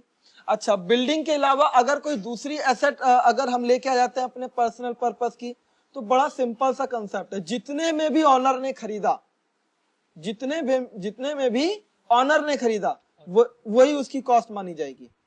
मतलब अगर ये बिल्डिंग होता तब तो हम इस पे डेप्रिसिएशन लगाते हैं। अब देखो आपको कंफ्यूज करने के लिए कितना कुछ दिया हुआ है यहाँ पे, मार्केट वैल्यू, डेप्रिसिएशन का रेट है। अब हमें तो सिर्फ 3 बातें समझनी है। जो एसेट एक्वायर्ड करी वो क्या है, वो कार है, यानी कि वो बिल्डिंग तो है नहीं, ठीक है। दूसरा, लेने वाला इंडिविजुअल, देने वाला इंडिविजुअल है, लेने वाला बिजनेस है। तो यहाँ पर 3 बातें आ रही हैं, तो क्या इसका आंसर है एज पर सेक्शन 43, जो कि एक्चुअल कॉस्ट का सेक्शन है। एक्चुअल कॉस्ट का मतलब होता है actual cost of the asset to the assessee. यहाँ पर एसएससी कौन बन जाएगा इस क्वेश्चन में, प्रोफेशन, यानी प्रोफेशन के लिए उसकी एक्चुअल कॉस्ट क्या होगी। Purchase price 5,25,000, actual cost of the car to the doctor Soman, doctor Soman ने इसे 5,25,000 में खरीदा, और मार्केट वैल्यू इस कार की 2.5 लाख रुपए है। On the date when the asset is brought into the profession which is not relevant, कह रहा मार्केट वैल्यू 2.5 लाख रुपए है जिसका कोई रेलिवेंस है नहीं। मैंने अभी बताया ना, जब कोई पर्सनल बिल्डिंग लेके आते तो डेप्रिसिएशन क्लेम होता है, लेकिन अगर बिल्डिंग नहीं लेकर के आते, कोई दूसरी एसेट अगर पर्सनल लेके आते, तो जितने में भी एसेट क्या कहते हैं ऑनर ने खरीदी थी, वो सारी उसकी ओरिजिनल कॉस्ट ही बिजनेस की कॉस्ट बन जाएगी। वैसे भैया आप लोगों के मन में एक क्वेश्चन आ रहा होगा, क्वेश्चन ये भैया, मैंने 4 साल बाद बिजनेस चालू किया, 4 years लेटर, और 4 साल पहले मैंने कोई एक एसेट खरीदी थी घर के अंदर, मान लो कोई महंगी सी एसेट बताओ, घर के अंदर जो खरीदते हैं सब बहुत महंगी सी आती है। मान लो मैंने माइक्रोवेव खरीदा था 15,000 रुपए का, ठीक है, और मेरा एक क्या कहते हैं बिजनेस हो गया अब पेटीज बेचने का। तो अब मैंने ये 15,000 वाला जो घर का एसेट था, जो 4 साल यूज हो गया है, उस एसेट को मैं अपने बिजनेस में लेके आ जाता हूँ। अब मुझे बताओ, बिजनेस में लाता हूं तो डेप्रिसिएशन मिलेगा, तो अब मुझे जब ये डेप्रिसिएशन मिलेगा तो इसकी कॉस्ट कितनी होगी, मुझे बता दो जल्दी से। 2 मिनट में इसका आंसर चाहिए मुझे, कमेंट बॉक्स में तुरंत 2 मिनट में इसका आंसर बताओ आप मुझे। जब आप कोई पर्सनल एसेट जो 15,000 की थी, जो 4 साल पहले खरीदी थी, आज आप अपने बिजनेस में ले आए, तो बताओ इसकी कॉस्ट कितनी होगी। बिल्कुल सही जवाब, पूरे 15,000 होगी, क्योंकि ये बिल्डिंग तो है नहीं कि आप इसमें डेप्रिसिएशन माइनस करोगे, है ना। अब मान लो अगर अब ये बिजनेस में इसकी कॉस्ट कितनी हो गई, 15,000 हो गई, और मान लो ऐसी मशीन की बिजनेस के अंदर जो डेप्रिसिएशन का रेट होता है वो 15% होता है, तो इस साल का बिजनेस का रेट कितना हो जाएगा, डेप्रिसिएशन कितना निकल के आएगा, 15 × 15 मल्टीप्लाई कर दो, 15,000 का 15% कितना हो जाएगा, यानी कि करंट ईयर का डेप्रिसिएशन बिजनेस क्लेम कर लेगा 2,250 रुपए। तो अब मुझे बताओ सेम इस वाले क्वेश्चन में कि कार जो 5,25,000 की है, वो बिजनेस से अपने घर से अपने बिजनेस में लेके आ गए, भले ही कभी भी क्यों ना खरीदी हो, और मार्केट वैल्यू क्या, वो तो मतलब ही नहीं है हमें तो परचेज प्राइस जो भी ऑनर की थी वही ले लेंगे। और कब किस डेट में लेके आ रहा है, वो 1 जुलाई को लेके आ रहा है। तो क्या जुलाई के बाद 6 महीने से ज्यादा पुट टू यूज कर रहा है वो, अगर 6 महीने से ज्यादा पुट टू यूज करेगा तो पूरे साल क्या कहते हैं का डेप्रिसिएशन लगेगा, और अगर 6 महीने से कम है तो 50% लगेगा। तो जुलाई के बाद तो भैया 9 महीने होते हैं साल खत्म होने में, तो यानी कि यहाँ पे पूरे साल का लग जाएगा। तो 5,25,000 के ऊपर 15% क्लेम होगा डेप्रिसिएशन, जो कि 78,750 रुपीज आएगा। कैलकुलेट करके आप लोग देख सकते हैं। यहां तक की बात समझ में आ गई। चलो फिर एक सवाल कि ये वाला कंसेप्ट भैया सिर्फ बिल्डिंग में ही लगेगा ना कि 10% या जो भी बिल्डिंग का रेट है, क्योंकि हमने बिल्डिंग के कई रेट्स देखे, तो जिस भी रेट से बिल्डिंग होगा, अगर वो प्राइवेट पर्सन यानी पर्सनल पर्पस की बिल्डिंग अगर आप अपने बिजनेस में ले आते हैं। अच्छा एक बात बताओ, मेरे घर का अपना रहने वाला घर था, रेजिडेंशियल हाउस था। मैं आपसे ऐसी एक क्वेरी पूछना चाहता हूँ, रेजिडेंशियल हाउस था, मैं उसको बिजनेस में भी ले आता हूं, और बिजनेस में भी वो रेजिडेंशियल पर्पस के लिए यूज होती है। मतलब पहले तो आप खुद रहते थे और आप बिजनेस में ला करके अब आप आपके एम्प्लॉय रहते हैं। तो मुझे एक बात बताओ, इसमें डेप्रिसिएशन का रेट किस रेट से आप डेप्रिसिएशन मानोगे, कमेंट बॉक्स में। बिल्कुल सही बात, 5% आपको, क्योंकि 5% था अगर रेजिडेंशियल बिल्डिंग होती है तो, और 10% था अगर बिजनेस की बिल्डिंग होती है तो, है ना। चलो यहां तक की बातें समझ में आ गई आप लोगों को बहुत अच्छे से। चलो आगे चलते हैं। अब है transfer of capital asset by holding company to subsidiary company. मैंने भैया इसके बारे में पहले भी एक लेक्चर लिया था और बताया था कि जब holding company subsidiary company 100% holding company अगर अपनी सब्सिडरी कंपनी को कोई एसेट ट्रांसफर करती है तो उसको क्या कहते हैं, आप क्या कहते हैं, ट्रांसफर ही नहीं मानते। होल्डिंग कंपनी जो 100% होल्डिंग कंपनी अगर अपनी सब्सिडरी कंपनी को कोई एसेट ट्रांसफर करती है तो उसको हम ट्रांसफर ही नहीं मानते। तो लेकिन फिर भी एक बात बताओ, एक होल्डिंग कंपनी है, एक सब्सिडरी कंपनी है, ये इसकी 100% होल्डिंग है, तो अब इस होल्डिंग कंपनी ने सब्सिडरी कंपनी को एक एसेट ट्रांसफर कर दी, एसेट ट्रांसफर कर दी। अब सब्सिडरी कंपनी चाहता है कि इसके ऊपर डेप्रिसिएशन क्लेम करे, और डेप्रिसिएशन क्लेम करने के लिए उसको कॉस्ट चाहिए होगा, क्योंकि भाई कॉस्ट तो हमको लेनी है। प्लस दूसरी चीज कैपिटल गेन ने बोला कि भैया ये तो ट्रांसफर ही नहीं है और इसने फ्री में दे दी होगी। तो अब जो इसकी एक्चुअल कॉस्ट होगी वो क्या होगी, actual cost of the transferred capital asset to the transferee company shall be taken to the same as it would be if the transferor company had continued to hold the capital asset for the purpose of its own business। Simple सा मतलब ये line लिखा हुआ है कि जितने की जो आज होल्डिंग कंपनी अपने पास मेंटेन कर रहा है इस कॉस्ट को, यानी कि WDB ऑफ एसेट जितनी भी होगी, WDB ही इसकी एक्चुअल कॉस्ट बन जाएगी। WDB जो भी उसकी होगी वही इसकी एक्चुअल कॉस्ट बन जाएगी। मतलब आज इसकी अगर इसके होल्डिंग कंपनी, क्योंकि अगर ये अपने पास ही रखता तो इसकी WDB इसकी बची थी 45,000 रुपए, तो अगर आज इसने अपनी सब्सिडरी को दे दिया तो इसकी भी कॉस्ट कितनी मानी जाएगी, 45,000, यानी आगे ये भी 45,000 के ऊपर ही डेप्रिसिएशन क्लेम कर पाएगा। सेम इसका उल्टा भी हो सकता है कि अगर सब्सिडरी ने होल्डिंग को दिया तो क्योंकि दोनों 100% होल्डिंग इन सब्सिडरी कंपनी है तो यहां पर सेम कंसेप्ट दोनों में लगाया जाएगा। क्या ये बात समझ में आ गई? ठीक है, आगे चलते हैं। अगर कोई डाउट हो प्लीज कमेंट बॉक्स में आप लोग मुझे बताएं, मैं इसका जरूर रेजोल्यूशन दूंगा आपको, या आप मुझे व्हाट्सएप नंबर पे मैसेज कर सकते हैं 8826561537, ये मेरा मोबाइल नंबर है। आप इसके ऊपर कोई भी क्वेरी होगी आप मुझसे कभी भी पूछ सकते हैं, मैं आपको जरूर रिप्लाई करूंगा। चलो नेक्स्ट केस, ये सेम ऐसे ही हमने पढ़ा था कि अगर अमालगमेशन हो जाता है, अगर अमालगमेशन हो जाता है तो अमालगमेशन को भी हम लोगों ने कैपिटल एसेट का ट्रांसफर नहीं माना है। अमालगमेशन को ट्रांसफर नहीं माना जाता अगर जो नई वाली कंपनी है अमालगमेट होने के बाद वो एक इंडियन कंपनी बनती है, तो यानी in the scheme of amalgamation. अच्छा एक चीज लिखी हुई है स्कीम ऑफ अमालगमेशन, तो बेटा ऐसा नहीं कि कोई भी अमालगमेशन, एक इनकम टैक्स ने स्कीम बताई, वो हम सबसे लास्ट में पढ़ेंगे, और इसमें नहीं पढ़ेंगे अगर पीजीबीपी में तो कैपिटल गेन में तो पढ़ेंगे ही पढ़ेंगे, क्योंकि वहां पे तो इस अमालगमेशन की स्कीम के ऊपर क्वेश्चन भी आता है। तो जो अमालगमेशन की स्कीम है उस स्कीम के तहत अगर आप अमालगमेट होते हो, और उस अमालगमेशन की स्कीम का ही एक हिस्सा है कि जो रिजल्टिंग कंपनी यानी जो अमालगमेटेड कंपनी है वो एक इंडियन कंपनी होनी चाहिए। आप किसी भी कंपनी को अमालगमेट कर लो, चाहे वो फॉरेन कंपनी क्यों ना हो, लेकिन जो नई कंपनी बन के आएगी वो एक इंडियन कंपनी होनी चाहिए। अब जो नई कंपनी इंडियन कंपनी है उस जब वो अमालगमेट हो मतलब कर लेगी किसी दूसरी कंपनी को, मान लो ए कंपनी और बी कंपनी, ए ने बी को अमालगमेट कर लिया और नई कंपनी बी लिमिटेड ही है, तो नई कंपनी एक इंडियन कंपनी है, तो नई कंपनी के पास ए कंपनी के सारे एसेट आ गए होंगे, आज से बी लिमिटेड इन एसेट का ऑनर हो गया होगा, तो बी लिमिटेड इन एसेट के ऊपर डेप्रिसिएशन क्लेम करना चाहता है, तो डेप्रिसिएशन के लिए उसको एक्चुअल कॉस्ट चाहिए। एक्चुअल कॉस्ट क्या होगी, समझ में आ रहा है?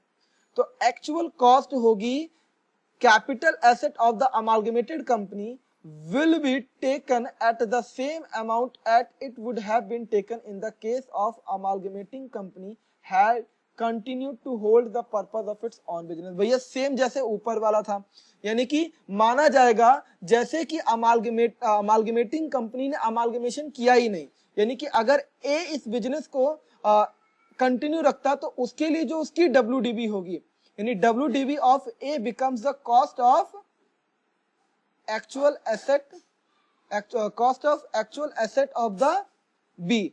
अब बी क्या है, अमालगमेटेड कंपनी है, अमालगमेटेड कंपनी है, और ए क्या है, अमालगमेटिंग कंपनी है। ठीक है, ये बात समझ में आ गई? चलो ये हमने अब बहुत सारे पॉइंट पढ़ लिए हैं, हम सबको बाद में इकट्ठा भी कर लेंगे। अभी तो कंसेप्चुअली मैं सब रिवीजन करवाऊंगा, आपको बिल्कुल परेशान होने की जरूरत नहीं है, ठीक है। यार अब थोड़ा करें थोड़ी में क्या चाहिए? यार, वो क्लोज करें अच्छी हाँ हाँ हाँ हाँ हाँ, चलो तो अभी नेक्स्ट चालू करते हैं। हम लोगों ने क्या कहते हैं अभी तक ऊपर वाले बहुत सारे पॉइंट्स पढ़ लिए, जिसमें हमने देखा कि एक्चुअल कॉस्ट का मतलब क्या होता है। हमने उसके अंदर देखा कि एक्चुअल कॉस्ट का मतलब क्या होता है। एक्चुअल कॉस्ट मतलब जिसको हम अपने ब्लॉक का पार्ट बनाएंगे, जिसको हम अपने एसेट्स की ब्लॉक का पार्ट बनाएंगे और जिसके ऊपर डेप्रिसिएशन क्लेम करेंगे। तो हमने ऊपर वाली जितनी बातें देखी कि अगर कोई अपने पर्सनल एसेट्स को लेके आ जाता है या फिर क्या कहते हैं इनहेरिटेंस में उसको मिल जाता है, ऐसी कुछ और बातें दे रखी हैं। कुछ और बातों में एक बार मैंने ये बता दिया, मैं एक बार दोबारा रिवाइज करा देता हूँ।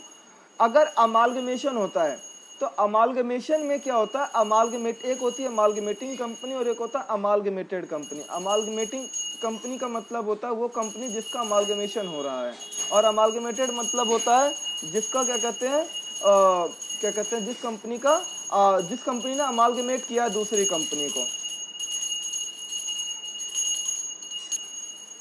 तो अब एक अमालगमेशन जो हो रहा है, प्रक्रिया जो चल रही है अमालगमेशन की, उसमें जो अमालगमेटिंग कंपनी है जब उसका अमालगमेशन हो जाएगा तो जो नई कंपनी है जिसे अमालगमेटेड कंपनी बोलते हैं, उसका वो क्या करती है, उसके सारे एसेट्स को अपने पास ले आएगी।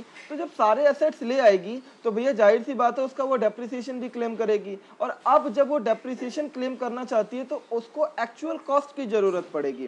तो एक्चुअल कॉस्ट कहाँ से आएगा?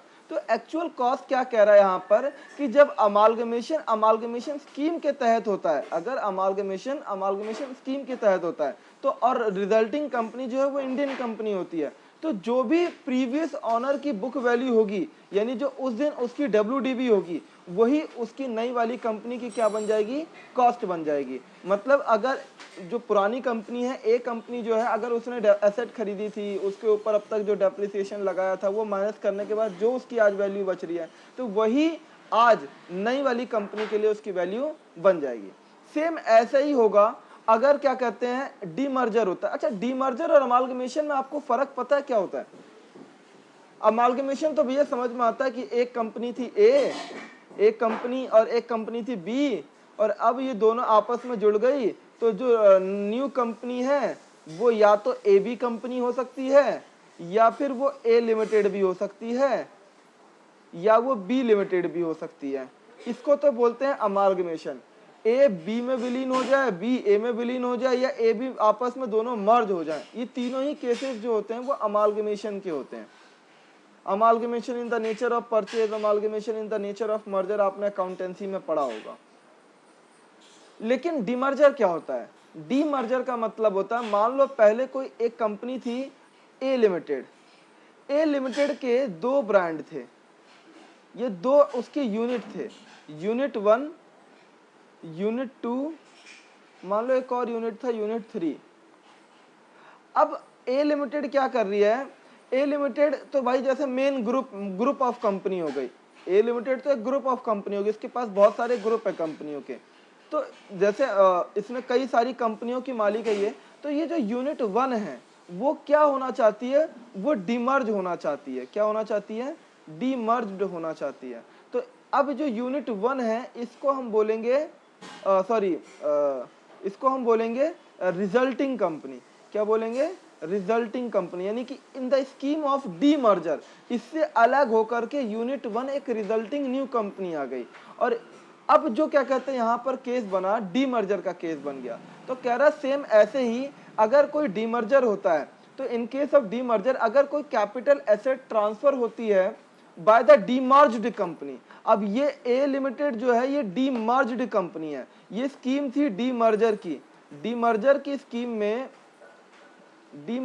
स्कीम में ये डीमर्ज्ड कंपनी है, ये डीमर्जर हुआ और बदले में एक रिजल्टिंग कंपनी तैयार हो गई।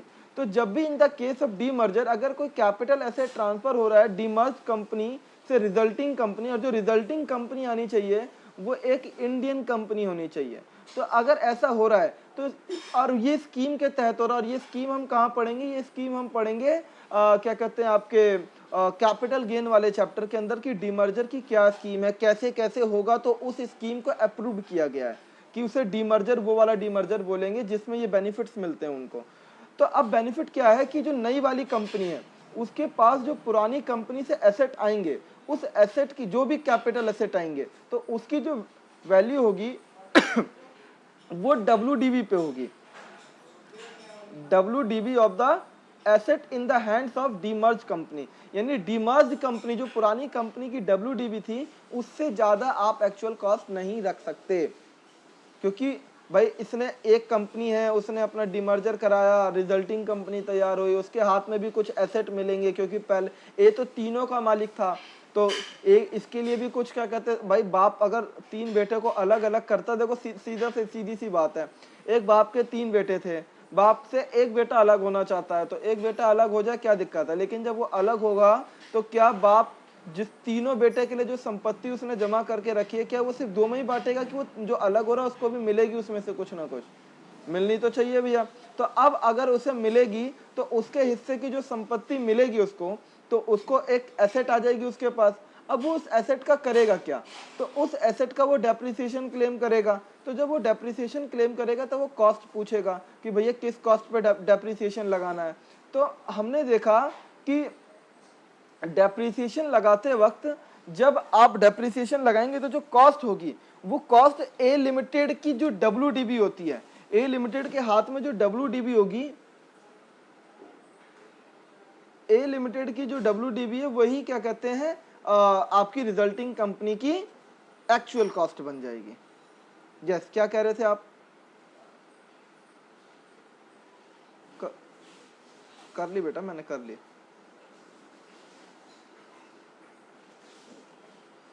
चलो आगे चलते हैं।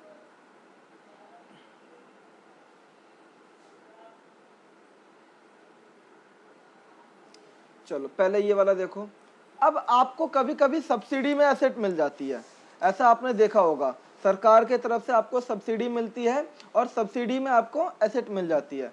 Where a portion of the cost of an asset acquired by the SSC has been made directly or indirectly by the central government or state government or any authority established under the law or by the any other person in the form of subsidy, grant or reimbursement, then so much of the cost is relatable to the subsidy or grant or reimbursement shall not be included in the actual cost। बड़ा simple सा concept है।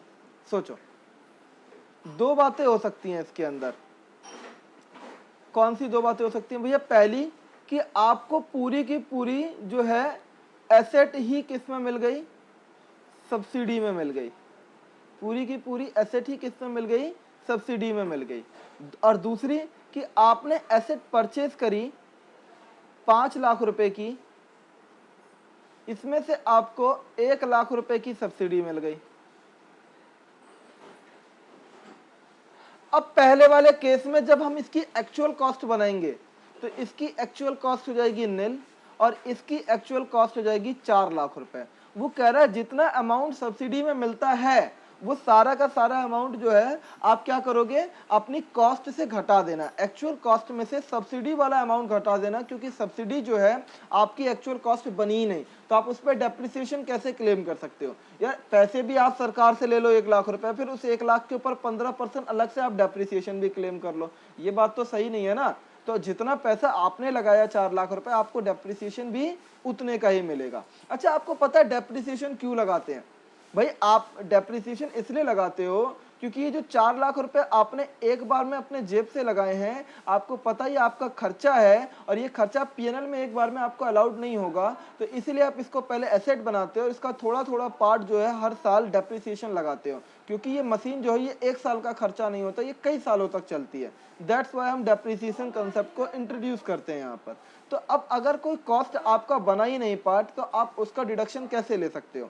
अगर ये 1 लाख रुपए आपने पे ही नहीं किया, आपने 4 लाख रुपए पे किए, तो आप अपने पीएनएल में 4 लाख से ज्यादा थोड़ी ले पाओगे।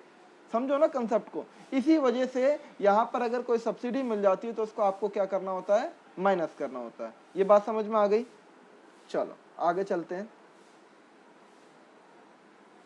दूसरी चीज, अगर आप कोई एक्साइज ड्यूटी पे करते हो या एडिशनल ड्यूटी पे करते हो तो shall be reduced if credit is claimed. ये क्या कहना चाह रहा है? अच्छा, आपको पता है अभी तो ये सेंट्रल एक्साइज ड्यूटी हट गया है, अभी इसकी जगह क्या आ गया है? जीएसटी आ गया है ना? अब आप जैसे कोई एसेट खरीदते हो 100 रुपए की, उसके ऊपर आप जीएसटी पे करते हो या एक्साइज ड्यूटी पे करते हो, ठीक है, 18 रुपए का। तो आपकी कॉस्ट कितनी है? एक्चुअल कॉस्ट कितनी है आपकी? 118 रुपए। आपकी जो एक्चुअल कॉस्ट आएगी वो कितनी आएगी? 118 रुपए। अब सवाल ये पैदा होता है कि अगर मैंने इसमें से, इस जीएसटी वाले अमाउंट से कुछ अमाउंट अगर मैंने ड्यूटी ड्रॉबैक करा लिया, ड्यूटी ड्रॉबैक का मतलब क्या होता है? जो टैक्स आप पहले पे करके आए थे वो बाद में आप रिम्बर्स करा लेते हो। इसकी कुछ कंडीशंस होती हैं, आप कस्टम में पढ़ोगे इसको, कि आप अगर फर्दर री एक्सपोर्ट करने के लिए ला रहे हो या फिर आप उससे कुछ एक्सपोर्ट प्रोसीजर्स के लिए लेके आ रहे हो तो आप उसकी ड्यूटी जो होती है वो आपकी ड्रॉबैक हो जाती है, आपको वापस मिल जाती है। तो अब एक बात बताओ, 118 रुपए की आपकी जो कॉस्ट थी और 18 आपने दोबारा अपना ड्यूटी हटा दिया तो आपकी कॉस्ट फिर कितने की पड़ी? 100 रुपए की। तो अब मुझे एक बात बताओ, 100 रुपए की चीज जिसमें 18 पहले आप जीएसटी या एक्साइज ड्यूटी पे करके आए और 118 की हो गई और अब आपने 18 रुपए ड्यूटी ड्रॉबैक ले लिया, तो अब आपके लिए कॉस्ट कितनी है? 100 रुपए। तो एक्चुअल कॉस्ट कितनी रहेगी? 100 रुपए ही रहेगी। आई बात समझ में? तो वो यही कह रहा है कि अगर आप कोई ड्यूटी ड्रॉबैक क्या कहते हैं ले लेते हो तो आप उस वाले पार्ट को अपनी कॉस्ट से क्या कर देना? रिड्यूस कर देना। The actual cost shall be reduced by the amount of duty of excise or additional duty under the custom act, custom में जो लगता है, which a claim has been made and allowed under the central। तो क्या कह रहा है? अगर आपने उसका वापस क्लेम कर लिया, ड्यूटी ड्रॉबैक ले लिया, तो अब आप उस कॉस्ट को, अपनी कॉस्ट में से उस वाले पार्ट को रिड्यूस कर लेना। ये बात समझ में आ गई? चलो आगे चलते हैं। Capitalisation of interest paid or payable in connection with the acquisition of asset. अब ये क्या कह रहा है? सर्टेन टैक्स पेयर, कुछ ऐसे लोग होते हैं। अच्छा, कैपिटलाइजेशन ऑफ इंटरेस्ट का मतलब समझो पहले। ये एक पार्ट है capitalisation of interest. Capitalisation of interest paid or payable, यानी या तो आपने दे दिया या आप देने वाले हो in connection to the acquisition of cost. आपको पता है ना कि आप जो है अपनी कॉस्ट का क्या कहते हैं, मैं आपको ऐसे समझाता हूं, एक मिनट।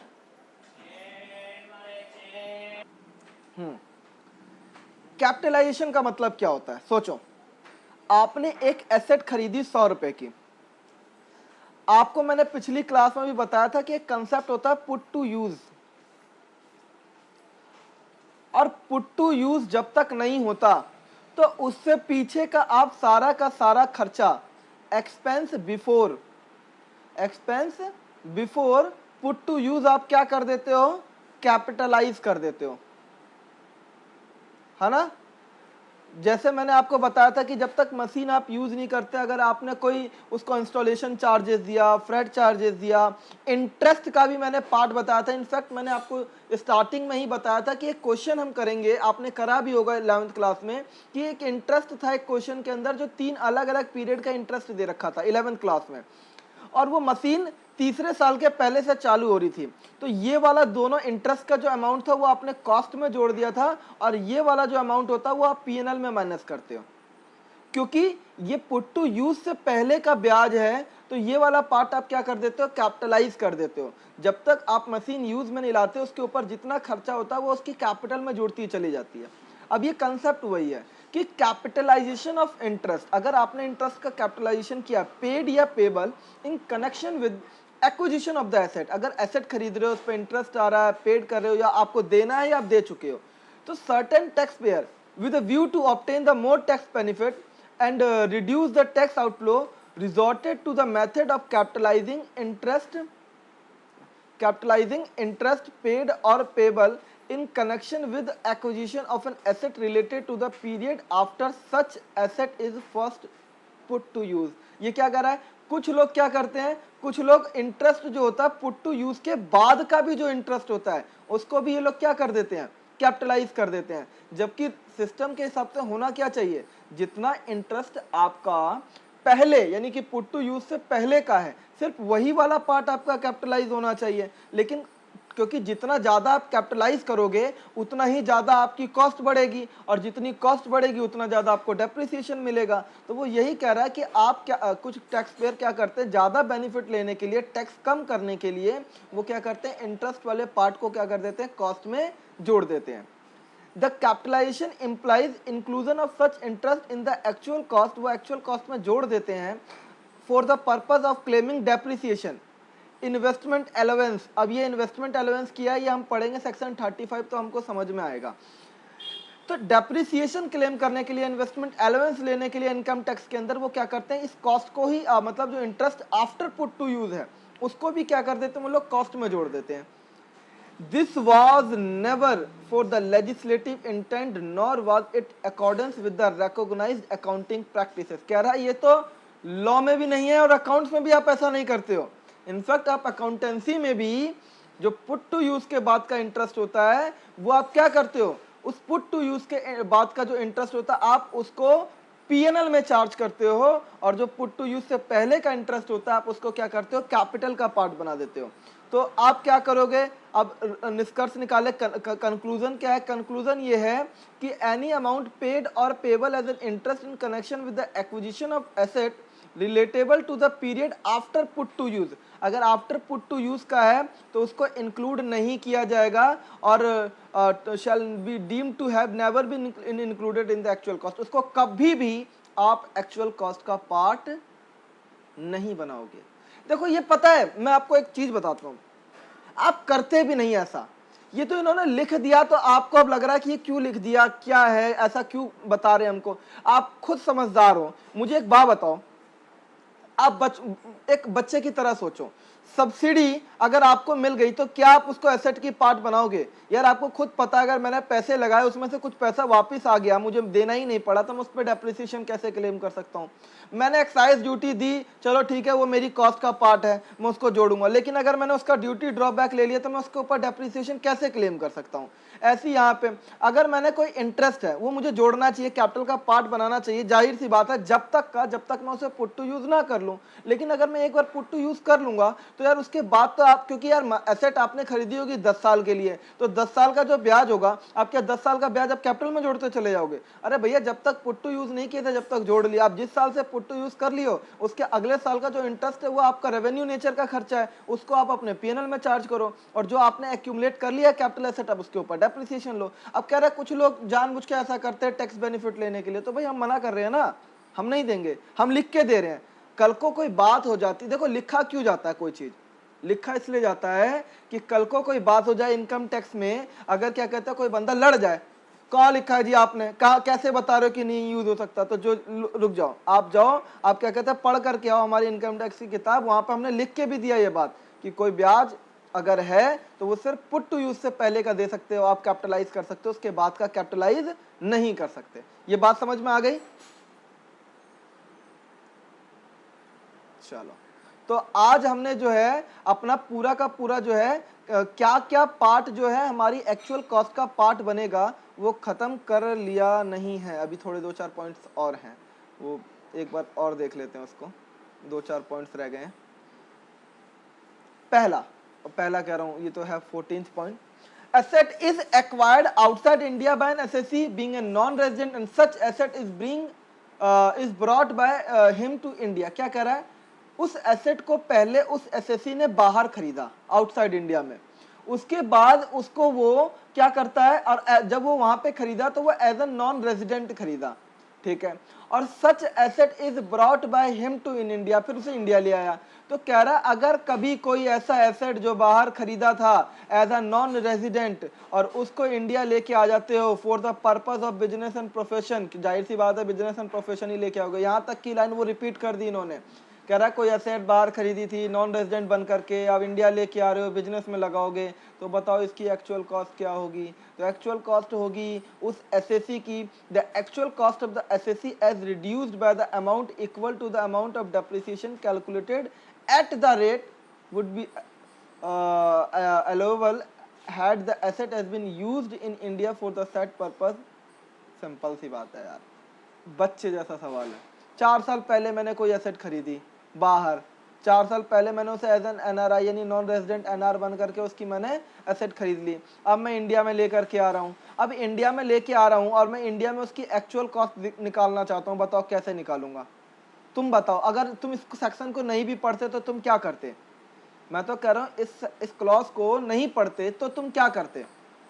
बताओ भैया। आप मानते कि देखो एक तो चीज सीधी है कि भैया अगर 4 साल पहले उसने 4 लाख की खरीदी थी तो हम 4 लाख रुपए तो अभी एक्चुअल कॉस्ट नहीं बनने देंगे।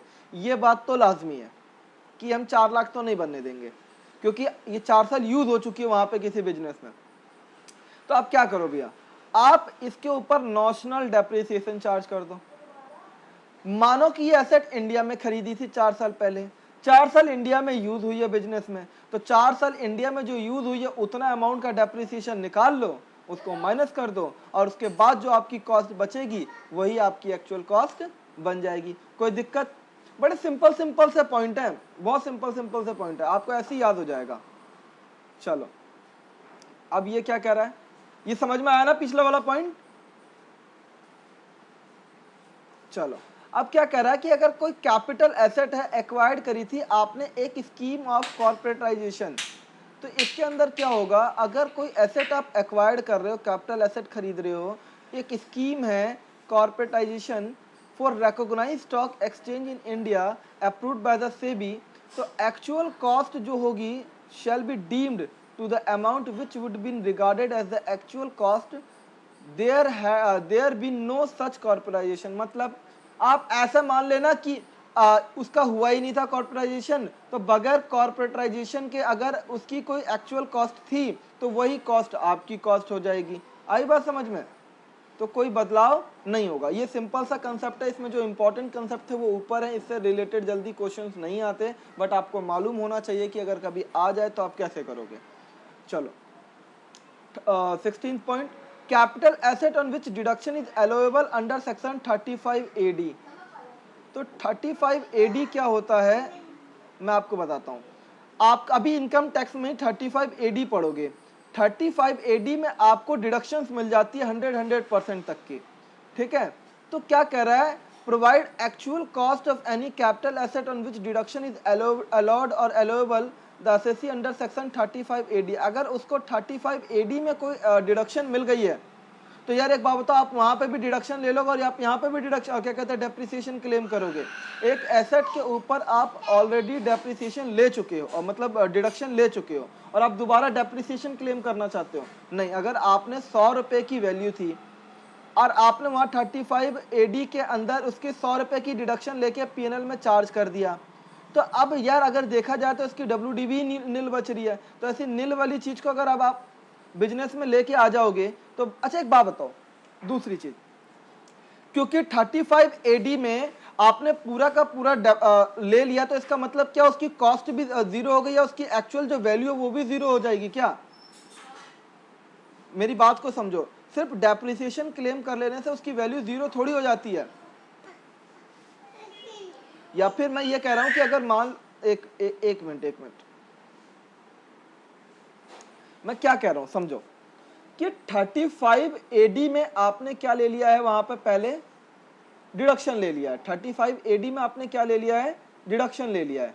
तो अब आपकी एज अ वैल्यू तो जीरो बच रही है, लेकिन क्या एसेट जीरो दिखने से, ये तो बुक वैल्यू है ना, ये तो बुक में वैल्यू जीरो दिख रही है, बट क्या उसकी एक्चुअल वैल्यू जीरो होगी या आप अभी भी उस एसेट को यूज करने के लायक रख सकते हो, या आप अभी भी उस एसेट को यूज कर सकते हो।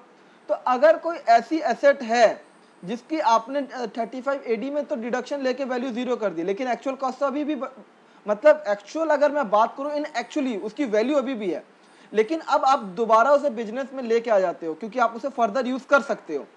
लेकिन जब आप डेप्रिसिएशन क्लेम करना चाहते हो तो हमने पूछा कि एक बात बताओ, आप इस पे AD में डिडक्शन ले चुके हो, मैंने बोला हाँ, तो अब यार दोबारा आप डेप्रिसिएशन नहीं ले सकते यार इसके ऊपर। एक वैल्यू के ऊपर उतना ही अमाउंट की तो आपको या तो डिडक्शन मिलेगी या डेप्रिसिएशन मिलेगा, उससे ज़्यादा थोड़ी दे देंगे हम यार आपको कुछ भी। ज़्यादा तो हम किसी को कुछ देते ही नहीं, हमने ज़्यादा तो कभी कुछ किसी को दिया ही नहीं है। इनकम टैक्स वाले तो सीधी बात करते हैं, हम ज़्यादा कैसे दे देंगे आपको। भाई 100 रुपए थे, आपके जेब से 100 लगे, आपने 100 का बेनिफिट ले लिया पीएनएल में डेबिट करके, और आप दोबारा क्योंकि आप उसे लेकर के आ रहे हो, मान लो 35 एडी में वो एक ही साल यूज हुई, अगले साल आप उसे अपने दूसरे बिजनेस में लेकर के आ गए, तो अब जब दूसरे बिजनेस में लेके, ये स्पेसिफाइड बिजनेस होते हैं, आप वहां से निकाल करके आप अपने क्या कहते हैं दूसरे बिजनेस में ले आए, तो अब जब दूसरे बिजनेस में लेकर के आ रहे हो तो वहां पर उसकी जो एक्चुअल कॉस्ट होगी वो क्या बनेगी, नील बनेगी। ये बात समझ में आई? चलो, this would be applicable in case of transfer of asset by the assessee where the assessee himself has claimed deduction under section 35 AD। उसने पहले उसमें 35 AD में डिडक्शन ले रखा है, या the previous owner has claim deduction, या तो प्रीवियस ऑनर ने डिडक्शन क्लेम किया हुआ है। जैसे एक बात बताओ, मैंने अभी थोड़ी देर पहले एक केस बताया था कि आपको गिफ्ट या विल या रिवोकेबल इरिवोकेबल ट्रांसफर ट्रस्ट में आपको वो मिल गया था, एसेट मिल गया था, तो हमने बोला था जितना पुराने वाले बंदे ने डेप्रिसिएशन चार्ज किया उतना माइनस करके हम आपकी कॉस्ट बना देंगे। तो मैंने क्या बोला, अगर उसने 35 एडी में उसका डिडक्शन ले रखा था और फिर वो आपको गिफ्ट में दे रहा है, तो यार वो चालाकी कर रहा है। नॉर्मल होता तो आप डेप्रिसिएशन ले लेते, लेकिन उसने पहले 35 एडी में ले रखा उसका बेनिफिट, तो आपकी जो यहाँ पर कॉस्ट होगी वो नील होगी।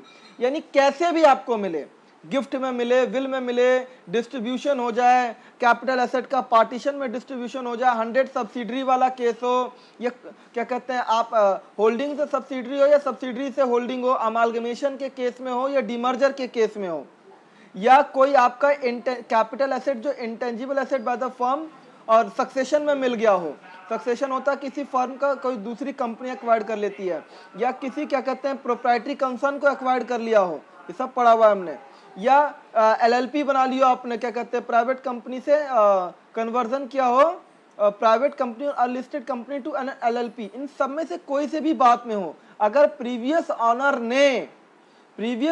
ने अगर 35 एडी का डिडक्शन ले लिया है तो आपकी कॉस्ट आपके बिजनेस के लिए उसकी नील ही मानी जाएगी। समझ में आई कि बात नहीं आई? चाहे कैसे भी आपको एसेट मिले, अगर जो उस एसेट को पहले यूज हुआ था और उसने 35 एडी में डिडक्शन ले लिया है, तो फर्दर अगर वो किसी और पर्पस से यूज होगी तो उसकी एक्चुअल कॉस्ट क्या बनेगी, नील ही बनेगी। समझ में आ गई होगी बात आप लोगों के? चलो, समझ में आ गई तो आगे बढ़ते हैं।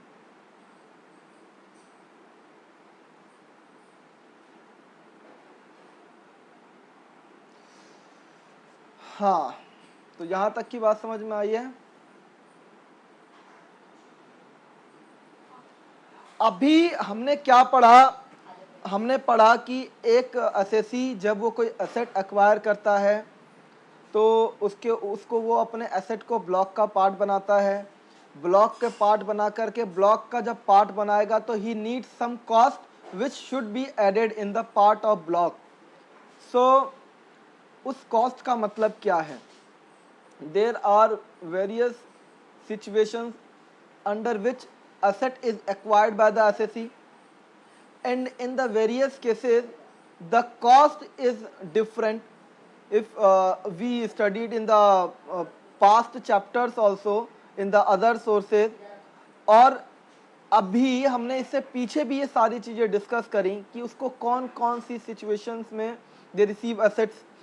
सो अब हमने उसकी एक्चुअल कॉस्ट निकालना सीख लिया। अब हमको ये समझना है कि डेप्रिसिएशन जो लगता है वो लगता है WDB पे।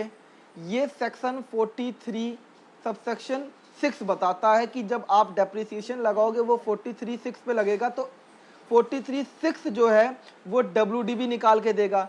WDB कैसे निकलेगी मैंने आपको पहले समझाया है, बट अब मैं आपको एक फॉर्मेटिंग समझा रहा हूँ। मैंने आपको पहले बोला था कि हम फॉर्मेट अभी तक नहीं पढ़े हैं, बगैर फॉर्मेट के क्वेश्चन कर रहे थे। तो तरीका क्या है? सबसे पहला कि जो भी WDB उस ब्लॉक की पहले से पड़ी हुई है उसको आप यहाँ रख दो। सबसे पहले मानो कि आपकी कोई WDB है ही नहीं, सबसे पहले आपने कोई एसेट खरीदी, तो आप अपना कैसे बनाओगे? आप करोगे भैया actual cost acquired, actual cost of asset acquired during the previous year. पिछले साल जो आपने एसेट खरीदी, क्योंकि आप फर्स्ट टाइम डेप्रिसिएशन क्लेम कर रहे हो, अगर सेकंड टाइम क्लेम करोगे उसी एसेट के ऊपर तो वो WDB बन जाएगा। तो आपने सबसे पहले इतनी एसेट आपने क्लेम करी, मान लो आप 1000 रुपये का एसेट लेकर के आए, 1000 रुपये की एसेट लेकर के आए, माइनस कर देंगे इसमें से अगर कोई आपको पैसा रिसीव्ड हो गया है, मनी रिसीवेबल, अगर कोई पैसा आपको रिसीव्ड हो गया है क्योंकि आपने उस एसेट को बेच दिया या फिर आपने उसको डिस्कार्ड कर दिया या डिमोलिश कर दिया, यानी कि किस किस केस में आपको पैसा मिल सकता है? सोल्ड के केस में, इंश्योरेंस के केस में है, आपको डिमोलिश्ड अगर हो गया वो तो आपको कुछ पैसा मिल सकता है, या स्क्रैप वैल्यू के रूप में आपको पैसा मिल जाएगा। तो जितना मिल गया उसको घटा दो। मान लो आपको आप 5 एसेट खरीद के लेके आए। कितनी एसेट लेकर के आए? 5 एसेट्स आपने खरीदी पिछले साल, 5 एक्चुअल एसेट खरीदी, 2-2 हज़ार रुपए की, एक 10,000 रुपए उसकी एक्चुअल कॉस्ट बनी। उसमें से एक एसेट आपने बेच दी, उससे आपको 1500 रुपए मिल गए, उसे माइनस कर दो। ठीक है, उसके बाद जो इसे माइनस करने के बाद आ जाएगा वो आ जाएगा आपकी WDB at the end of the year. At the end of the year आपकी ईयर में वैल्यू बच गई कितनी? 8,500। अब आप इसके ऊपर क्या दोगे? डेप्रिसिएशन दोगे हैं। अब डेप्रिसिएशन आपने भैया अलग अलग पढ़ा है कि आप नॉर्मल डेप्रिसिएशन भी देते हो हैं, आप एडिशनल डेप्रिसिएशन भी देते हो कभी कभी, है ना। तो आप जो भी डेप्रिसिएशन दे रहे हो आप उस डेप्रिसिएशन को यहाँ पर लगाओ, और उस डेप्रिसिएशन को घटाने के बाद जो वैल्यू बची, मान लो नॉर्मल डेप्रिसिएशन 1000 आया और इस क्वेश्चन में एडिशनल डेप्रिसिएशन भी था तो ये आया 200 रुपये, तो 1200 घटाया आपने इसमें से तो आपका बचा 7300। 7300 ही बचेगा ना, 12 और 73, हाँ इतना ही बचेगा। अब ये जो बचा इसको बोलते हैं WDB, ये भी WDB है। ये WDB है उस ब्लॉक ऑफ एसेट की, WDB of the block of asset. आप इसको बोल सकते हो कि ऑन लास्ट डे, यानी 31 मार्च भी बोल सकते हो, या आप बोल सकते हो कि अगले साल की पहली तारीख का WDB बन जाएगा ये, 1 अप्रैल ऑफ द नेक्स्ट ईयर, है ना, 7300। अब मैं क्या कह रहा हूं कि अब जब आप अगले साल फिर से जाओगे तो अगले साल अब आपके पास WDB दोबारा से पड़ी होगी of block of asset on 1 April. 1 April को अब आपके पास कितनी WDB पड़ी होगी? 7300। अब अगले साल आपने 2 और एसेट्स खरीद ली 4000 रुपए की, है ना, और आपके पास जो टोटल आ गया वो आ गया 7-4 11,300। इसमें से आप लेस करोगे, अगर कोई दोबारा मनी रिसीवेबल है आपका, इस बार कुछ है ही नहीं तो आप हटा दो। अब ये आपकी क्लोजिंग WDB आ गई एट द एंड, है ना। इस एट द एंड में आपके पास 11,300 पड़े हैं, इसमें से अब आप क्या कर दोगे? डेप्रिसिएशन घटा दोगे, पहला नॉर्मल या एडिशनल जो भी अमाउंट होगा, और अब फिर दोबारा आपकी WDB निकल जाएगी अगले साल की पहली तारीख का। तो क्या अब आपको कंसेप्ट समझ में आया? आ गया भैया। एक क्वेश्चन करा देते तो थोड़ा सा मजा आ जाता, है ना, मजा आ जाता ना। तो कह रहा है कि WDB का पहली लाइन की asset acquired by the SSC होना चाहिए, asset acquired before the previous year भी हो सकता है। अगर बिफोर द प्रीवियस ईयर है तो वो WDB में लिखा जाता है, और जो सिर्फ पिछले साल आपने एक्वायर्ड किया, देखो क्या बन रहा है यहाँ पे, अगर जो पिछले साल एक्वायर्ड करा होता है तो इस साल के लिए वो, मतलब अगर आपने पहले पिछले यानी प्रीवियस ईयर से भी पहले अगर कोई एसेट एक्वायर्ड करी थी तो वो इसकी उस साल की जो WDB आई होगी वो इस साल के WDB का ओपनिंग पार्ट बन रहा होगा। और जस्ट प्रीवियस ईयर आपने जो कोई एसेट खरीदी है तो वो आपका actual cost acquired by the SSC आएगा। दोनों को जोड़ने से आप बात जो होता है आप पैसे घटा देते हो, अगर आपको कुछ बेचने इंश्योरेंस वगैरह से मिल जाता है तो फिर जो बचता है उस पर डेप्रिसिएशन क्लेम करते हो। तो अब हम क्या करेंगे, ये तो हमने देख लिया, ये सारी चीज़ें हमने पहले भी पढ़ी हुई हैं। क्या करना है हमको, एक क्वेश्चन करना है।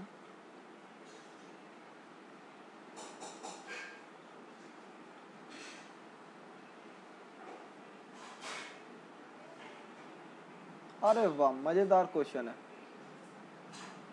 मज़ा आ जाएगा। हाँ बोलो। हाँ हाँ हाँ बिल्कुल। क्वेश्चन पढ़ो क्या कह रहा है। एक न्यूली क्वालिफाइड चार्टेड अकाउंटेंट है मिस्टर धवल, अपना प्रैक्टिस चालू करना चाहते हैं और वो कुछ एसेट खरीदते हैं अपने ऑफिस के लिए ड्यूरिंग द फाइनेंशियल ईयर 19-20, उसकी कॉस्ट लिखी हुई है। Against each item calculate the amount of depreciation that can be claimed from his profession. आपको ये बताना है कि all the asset were purchased by the account पे चेक। पहली चीज इसने क्यू लाइन ऐसा लिखा कि सारी एसेट्स को उसने अकाउंट पे चेक से खरीदा है। क्यों? क्योंकि अगर अकाउंट पे चेक से नहीं खरीदता तो हम उसको आपकी एसेट की कॉस्ट ही नहीं बनने देते। पढ़ा है ना हमने ऊपर? अगर आपने उसे एक्चुअल अपने अकाउंट पे चेक किया, क्या कहते हैं, बैंक से ट्रांजैक्शन नहीं करा और वो 10,000 से ज़्यादा हो गया तो हम आपको उसकी एक्चुअल कॉस्ट का पार्ट ही बनने नहीं देंगे। अब क्या कह रहा है? कह रहा है कि आपने एक एसेट खरीदी कंप्यूटर 27 सितंबर 2019 को, ठीक है, उसको पुट टू यूज़ करा आपने 1 अक्टूबर को 35,000 की। फिर आपने एक और खरीदा कंप्यूटर का यूपीएस, वो खरीदा आपने 2 अक्टूबर को और चालू कर दिया, उसको लगा दिया 8 अक्टूबर से, वो इतने की है। प्रिंटर खरीदा इतने का। बुक्स खरीदी अदर देन एनुअल पब्लिकेशंस 13,000 रुपये की। ऑफिस का फर्नीचर खरीदा, ठीक है, वो इतने का खरीदा। लैपटॉप खरीदा, वो इतने का खरीदा। अब मुझे एक बात बताओ, इसमें कितने ब्लॉक बनेंगे? सबसे पहला सवाल कि कितने ब्लॉक बनेंगे। तो भैया पहला बनेगा कंप्यूटर का, कंप्यूटर का ब्लॉक अलग है ना, कंप्यूटर का ब्लॉक अलग होता है। कंप्यूटर पे कितने परसेंट डेप्रिसिएशन है? 40%। उसके बाद एक ब्लॉक बनेगा बुक्स का, उस पे कितने परसेंट डेप्रिसिएशन है? 40%।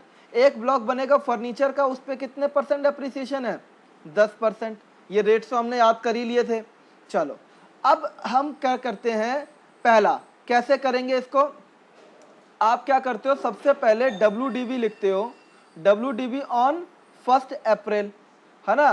तो क्या WDV ऑन 1 अप्रैल है कुछ? अब मान लो आप बना रहे हो ब्लॉक ऑफ कंप्यूटर, है ना, तो ब्लॉक ऑफ कंप्यूटर में आपके पास कोई WDV पहले से है नहीं, आप इसमें जोड़ दो actual cost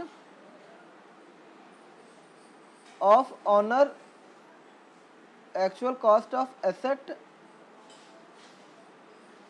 actual cost of asset acquired during the previous year. बताओ क्या क्या खरीद रहा है वो। पहला कंप्यूटर कितने का?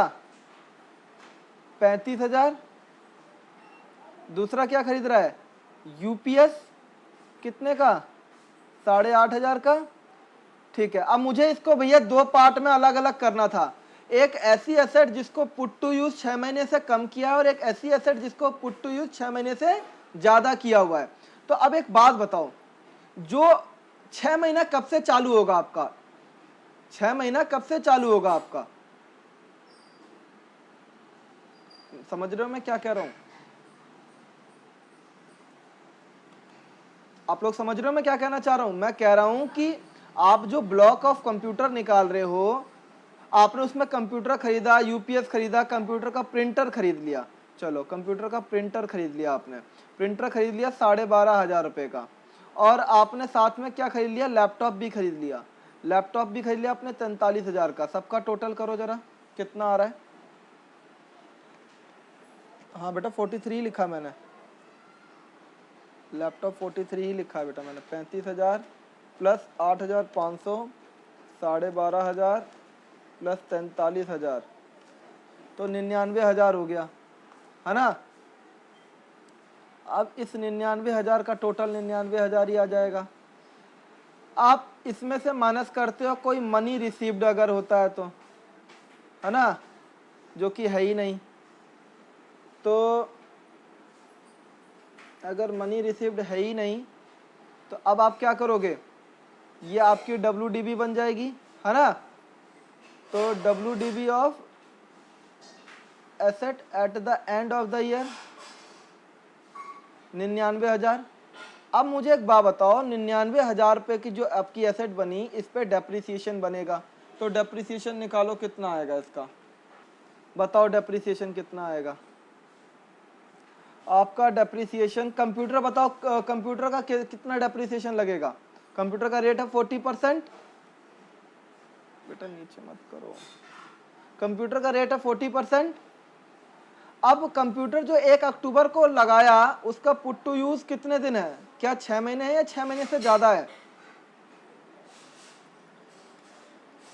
कैलकुलेट करो, सारी चीज का कैलकुलेट करके बताओ मुझे जल्दी जल्दी।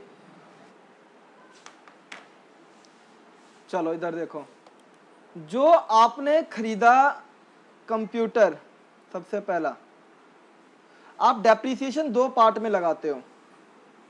पहला 40% at the rate 40% for put to use more than 180 days. तो कौन कौन सी चीजें इसमें? कंप्यूटर है और आपका कंप्यूटर का प्रिंटर है जो 1 अक्टूबर को हो रहा है, कंप्यूटर का प्रिंटर है, और 1 अक्टूबर को क्या हो रहा है? 2 ही चीजें हो रही है ना, देखो एक तो ये है, एक ये है, 2 चीजें है ना। तो 35,000 और 12,500, इसका टोटल कितना आ जाएगा? टोटल करो, 35,000 और 12,000, 35,000 प्लस 12,500 का 40% आएगा 19,000। कितना आया? 35 12, ये आ गया 47,500, और इसका टोटल आया आपका 19,000 एट द रेट 40%, ये आ गया 19,000। चलो दूसरा उसने और क्या खरीदा? उसने और खरीदा भैया यूपीएस यूपीएस खरीदा इसके अलावा।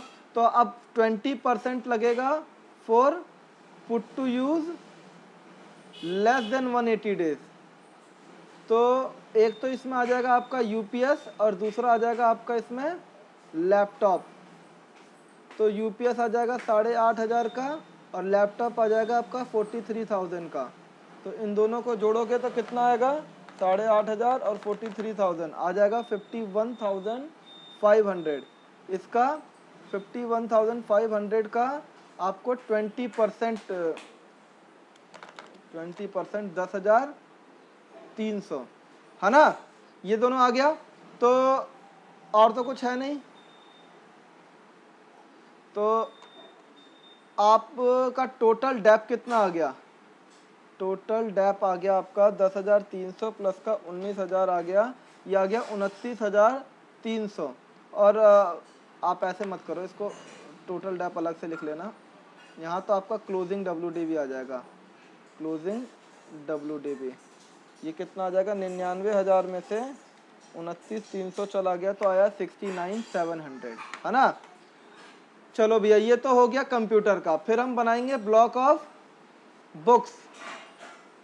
बुक्स का अलग बनाएंगे। बुक्स की भी भैया सबसे पहले एक्चुअल कॉस्ट लिखेंगे।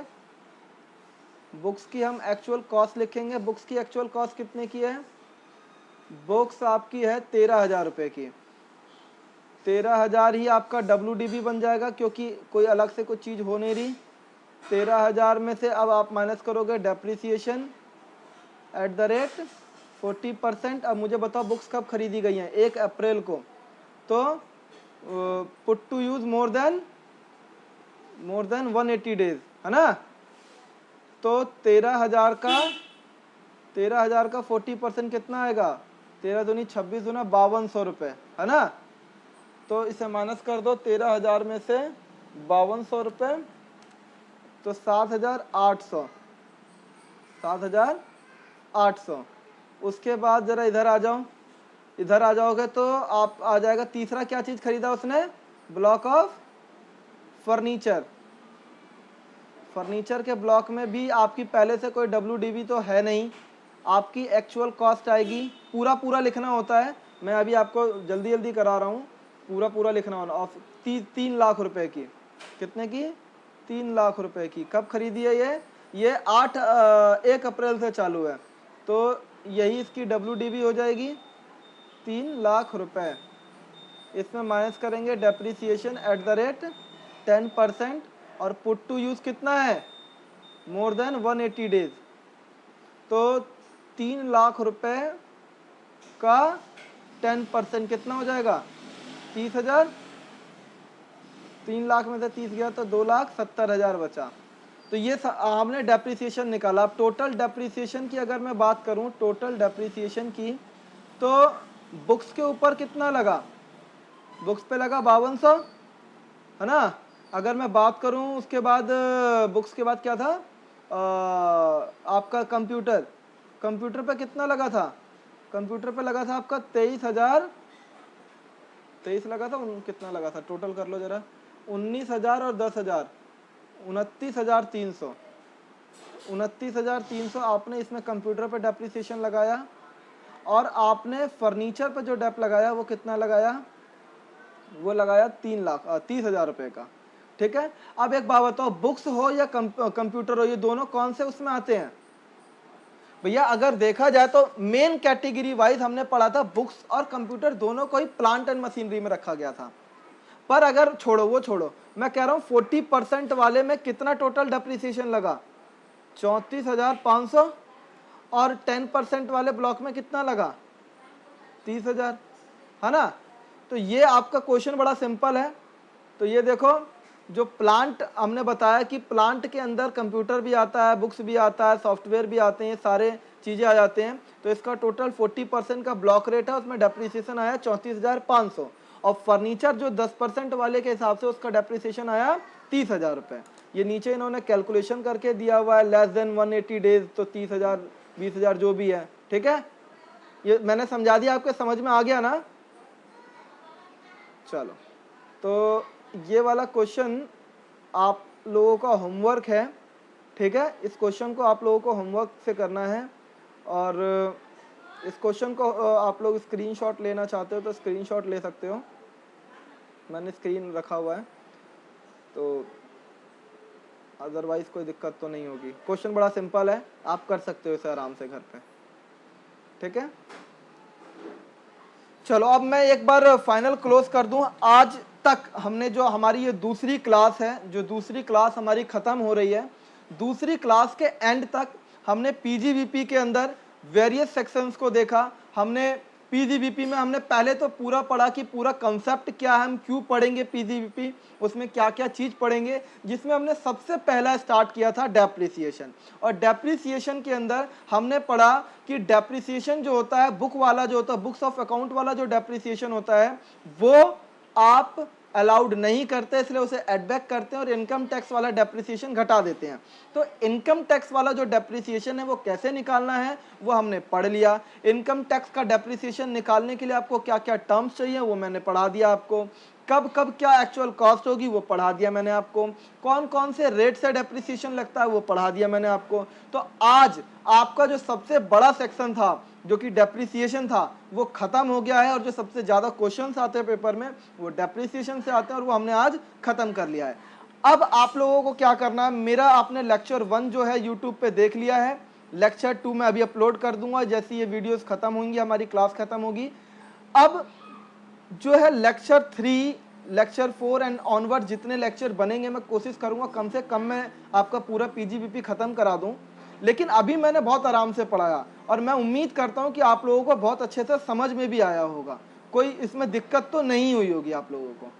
ठीक है, ओके। सो आज क्लास खत्म करते हैं, और क्या कहते हैं, कल हम क्या कहते हैं अगली क्लास जो है रिकॉर्ड करेंगे, उसके बाद हम उसे भी यूट्यूब पे अपलोड कर देंगे।